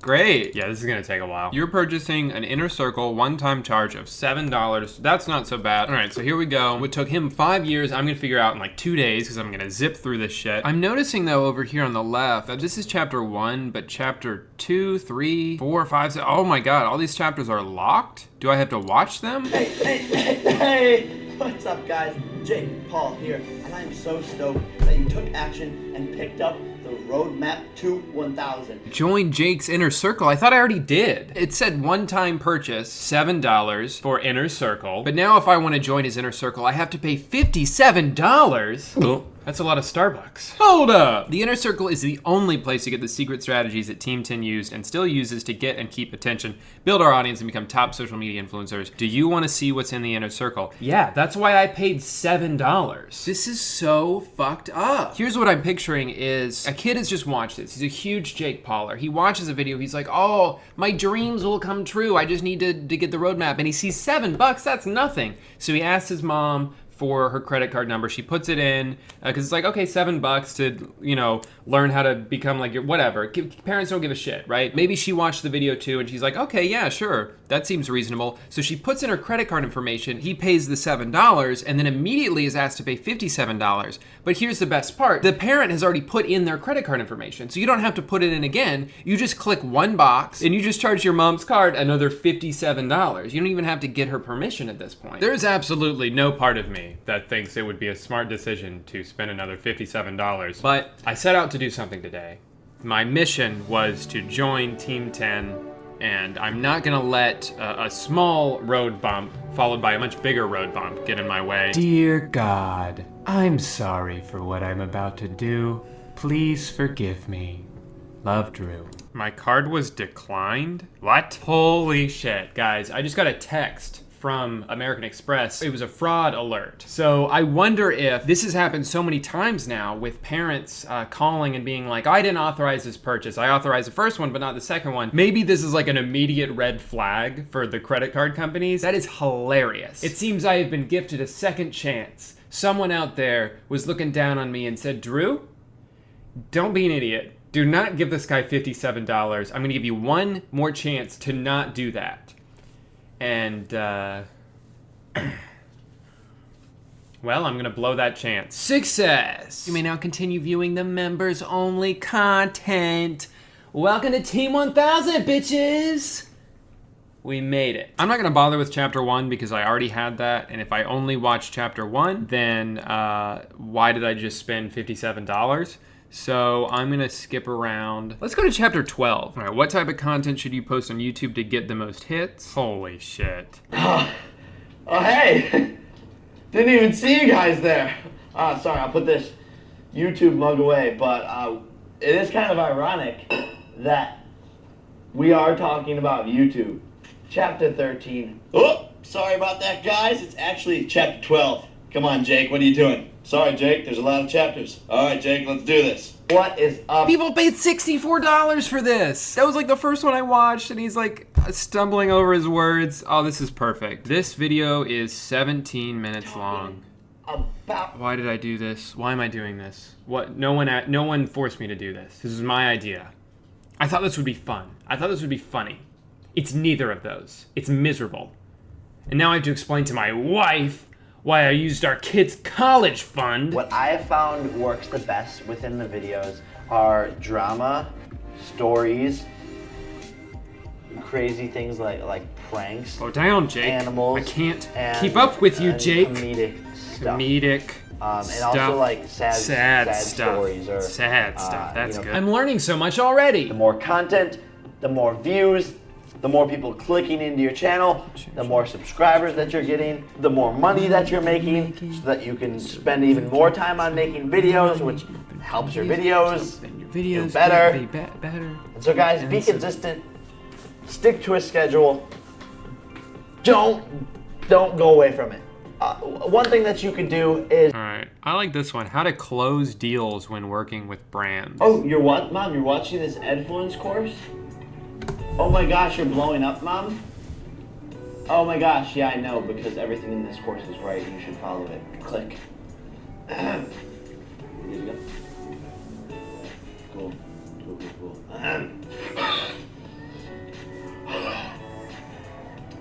Episode 4. This is so half-assed. I'm sure there's some valuable information in here, but every time I click on anything, it's just like, everything's the first take. Like, he couldn't be bothered to say something again. I understand he's busy, but people spent $64 on this, and I don't even know what he's saying half the time. I don't know if that's going to be the final title, but that's basically what it's covered, so I can say something different. This was $64. I'm still confused, like, what exactly is Team 1000? One of your big selling points in your introductory video is like, you can be a part of Team 1000. I'm so excited to announce Team 1000. You know Team 10, you can't be a part of that. You're not good enough, but maybe Team 1000. So give me $64, follow these steps, and then maybe you can join Team 1000. Here's the thing though, I still don't know what Team 1000 is. Am I on Team 1000 now? I noticed just now that there is a tab that says Team 1000 near the top. You click on Team 1000, get this baby, you ready for this? Team 1000 coming soon. Stay tuned for updates, winky face. So I spent $64 on a screen that says Team 1000 coming soon. I thought I was paying $57 to become a part of Team 1000, and yet it seems the only information I have about Team 1000 is that it doesn't exist yet. So what the hell, man? Now, according to the terms and conditions that I agreed to and that everyone agrees to by joining this, I am accepting that at any point in the future, they can just charge me again. So sure, Team 1000, it's coming soon, right?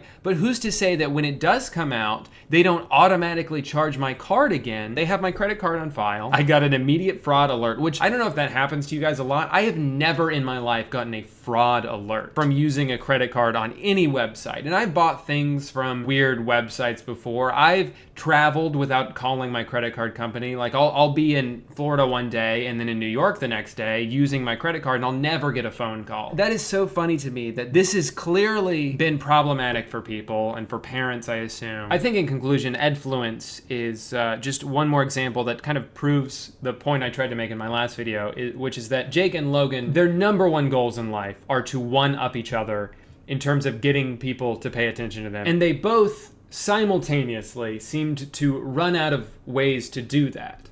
And so, seemingly in unison, they each respectively did the worst thing they were capable of. Logan, the entertainer, wanted to, quote, show people something they had never seen before by doing something that had never been done before, right? And then you have Jake, on the other hand, the business person. He's literally guilting people into giving him money so they have a chance to live the life he lives. In his video, he talks about how you used to have to be lucky, but now it's all about hard work and talent. And to an extent, that is true, but there is still so much luck involved.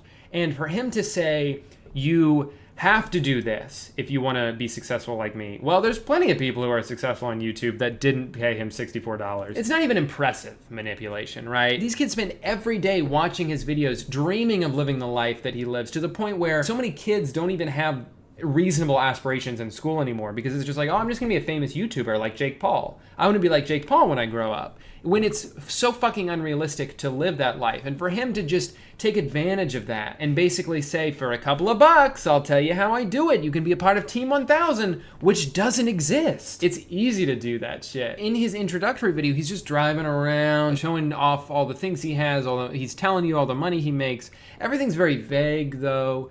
And then he just kind of promises that you can do it too. That is not a difficult thing to do. There's nothing about that that's impressive to me. In fact, it's so simple that I went ahead and did it too.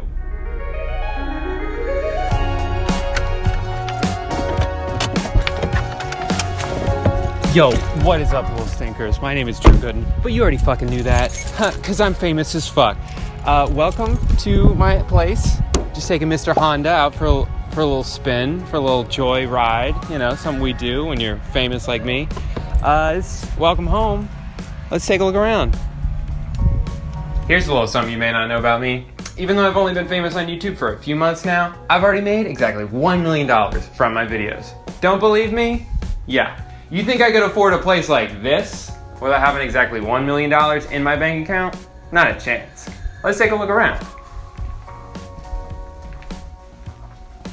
Babe, over here. If you guys want to see the rest of that video and check out what the Premium Little Stinker Club is all about, then go to littlestinkerclub.com or click the link down in the description. What has taken me over 6 months to learn on YouTube, you could potentially learn in minutes for the low price of just $999. I just added this section onto my existing website. It was super easy. I think that's all I have for you guys today. I pretty much talked about this all. I might watch a few more of the videos to see if there's any more hidden gems in there, but there's just so much content to sift through. I couldn't do it all in this video. If you're interested in that, let me know. I think maybe the best format would be some sort of live broadcast where I just kind of go through and interact with you guys. So if you're interested in that, comment that you are. If you never want to hear me talk about either of the Paul brothers again, I understand. Also comment that if that's what you think. Be sure to head to littlestinkerclub.com if you want to join the Premium Little Stinker Club. I'll tell you what it's all about. There is, of course, a very small fee involved, but I'm not gonna give away all my secrets for free. That would just be stupid. I've been recording for like 3 hours now, so I've got a shit ton of editing ahead of me, but thank you guys so much for your support. Be sure to subscribe if you aren't already. Be sure to unsubscribe if you fucking hated this video. And if you see me out in real life, come up and punch me right in the face. That's what I want.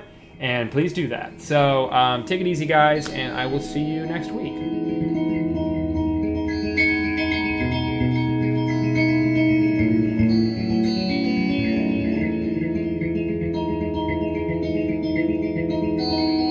Hey guy, welcome back to my tiny little butt.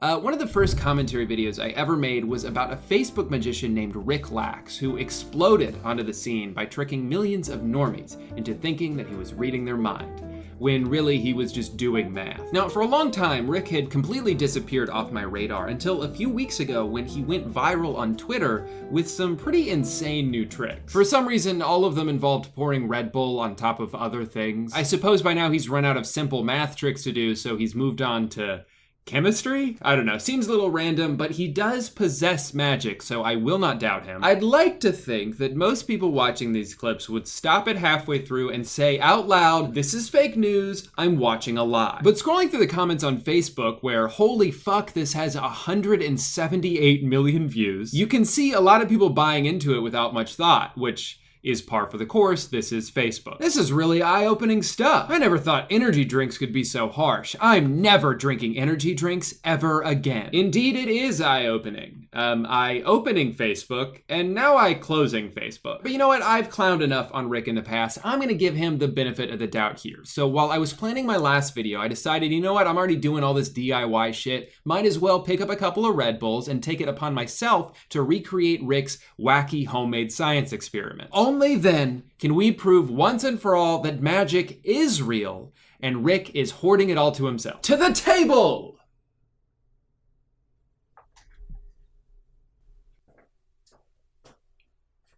Hi. As you all can see, I've brought with me today an assortment of crafting equipment. You'll notice there's no hot glue gun.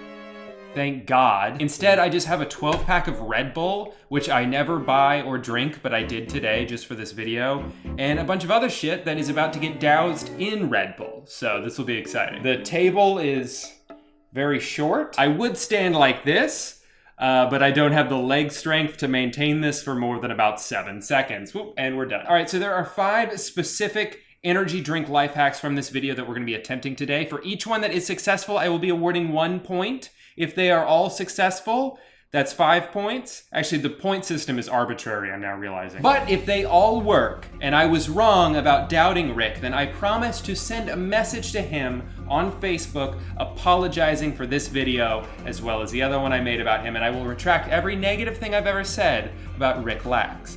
If none of them work, I will be calling the cops. You can't keep getting away with this, Rick. Lying is worse than murder. That's not true. Murder is way worse. Hey, let's get started. All right, in the first one, he cuts a balloon and then dips it into Red Bull. And look at that, the latex seals right up. Instantly, the energy drink just binds it together with whatever adhesive properties that Red Bull has. I'm gonna try to recreate it as accurately as possible. I don't have a martini glass. Hopefully a wine glass will do just as well. First, Red Bull in the cup. All right, this should be easy enough to test.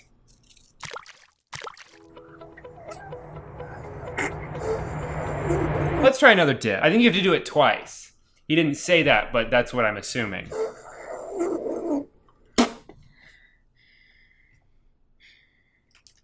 Yeah, it didn't work. Let's try purple instead. I think it was the color of the balloon. It's almost ready.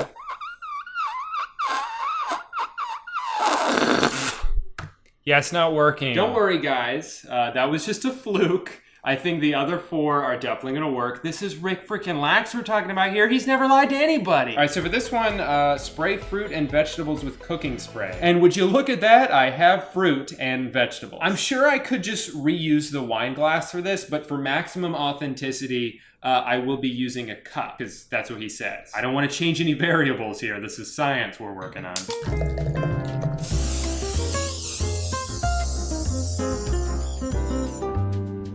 Totally normal thing to be doing. Oh no, it's so slippery. All right. Wait, let me get my legs into this. I mean, I squished it a little bit, but that's because it's a lemon and it's already a little bit squishy. The real test is gonna be one of these bad boys, which are so slippery right now. I'm wondering if I'll ever be able to hold anything ever again. I'm just glad I get to do this again. And this one practically has a built-in handle.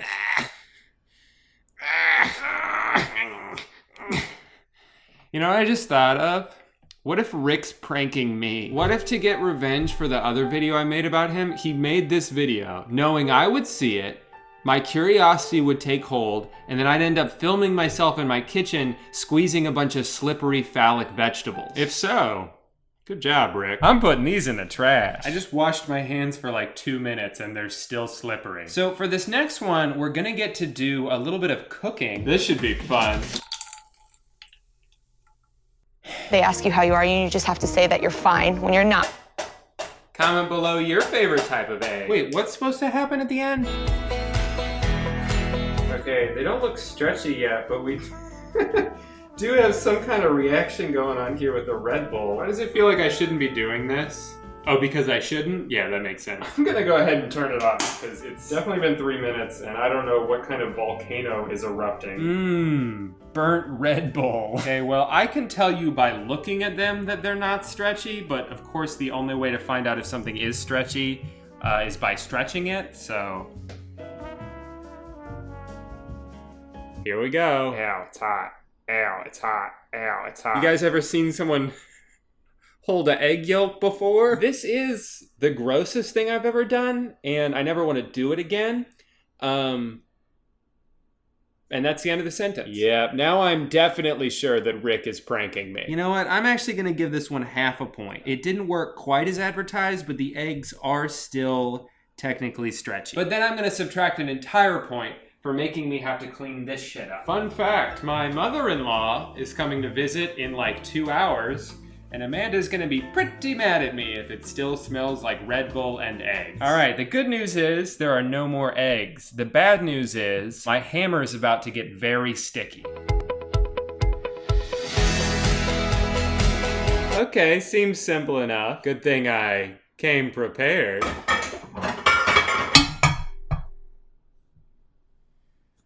When you're not really fine, but you just can't. I love it. I love to do this. This is kind of like ASMR, except bad. So it's exactly like ASMR. Just when I thought this couldn't smell any better, we're now adding vinegar to the mix. Best day of my life. The hammer is wet. The kitchen is stinky. Time to see if the hammer is rubber. Moment of truth. Is it gonna be bendy? No, of course not. Why would I even think that it would be? By the way, this video now has 186 million views. Why? I've smelled a lot of bad smells in my day, most of them coming from my own body, but this takes the cake. A very stinky cake. A fun joke I'd like to do on this channel for a while is when I react to something silly that didn't work, is I'll put a card up recommending my video, why did you think this would work? Just a fun little meta joke I like to do, mostly to make myself laugh. I could have done that 4 times so far in this video. Don't worry though, I think I've saved the best for last. In this last clip, Rick is attempting to tackle one of man's most pressing issues, bread and its lack of portability. Well, I got my bread here. I wonder what the other secret ingredient is. Red Bull? You don't say. Honey, how come the hammer's in the sink? I don't know. Who are you? You don't sound like my wife. When I get done with this bread, it's gonna be so portable. Oh, the places I'll be able to go with this bread. When the bread's too big to fit in your pan for your life hack. Perfect, I can just use this weird tray that was already in the kitchen when we moved into this apartment. All right, bottoms up, guys.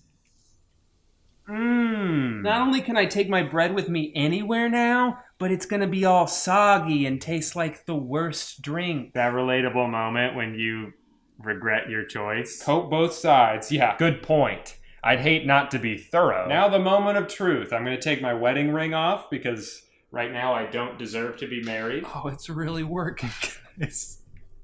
I'm doing it. I'm making the bread portable. Oh, guys. Today, we celebrate our Independence Day. After all that shit I talked about Rick, I was wrong. The problem was with me all along.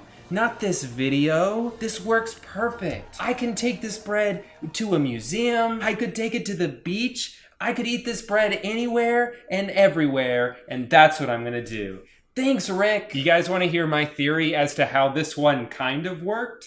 'Cause the bread got wet. But hey, that's just a theory. Wait, hold on. The content is no longer available? Is Rick watching me right now? It all makes sense. This was his plan all along. He's had his eyes on me. There's a camera in here, isn't there? Come out, Rick, wherever you are. He planted this seed and then watched as I watered it with Red Bull and vinegar. And now that his bidding is done, he deleted the video, so I don't even have proof that it ever existed. Did it ever exist? Am I asleep right now? My light turned off. Well, I can already see all the comments about how I seem like I lost my mind in this video, and that's because I did. I don't even know how to end this video. It's all dark now because the light turned off.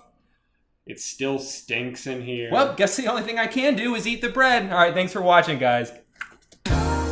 So I've gone back and forth on how I feel about this. At first I was mad at Rick for making me spend like $20 on Red Bull and a wet baguette, but then I thought about it and I actually started to appreciate what he's doing here. Obviously, these were not going to work, but the fact that he even made me feel like I had to disprove him is a success. Rick isn't a scientist, he's a magician, and these are just illusions. Like, I don't know how he did this balloon thing, but he certainly made it look like he cut the balloon and then the Red Bull fixed it. It's at least better than staring into the camera telling me that my number I subtracted 2 from is 2 less than the number I had before, and so I have to share the video because of it. He's adapting, he's improving his craft, so all I have to say is good for you, Rick.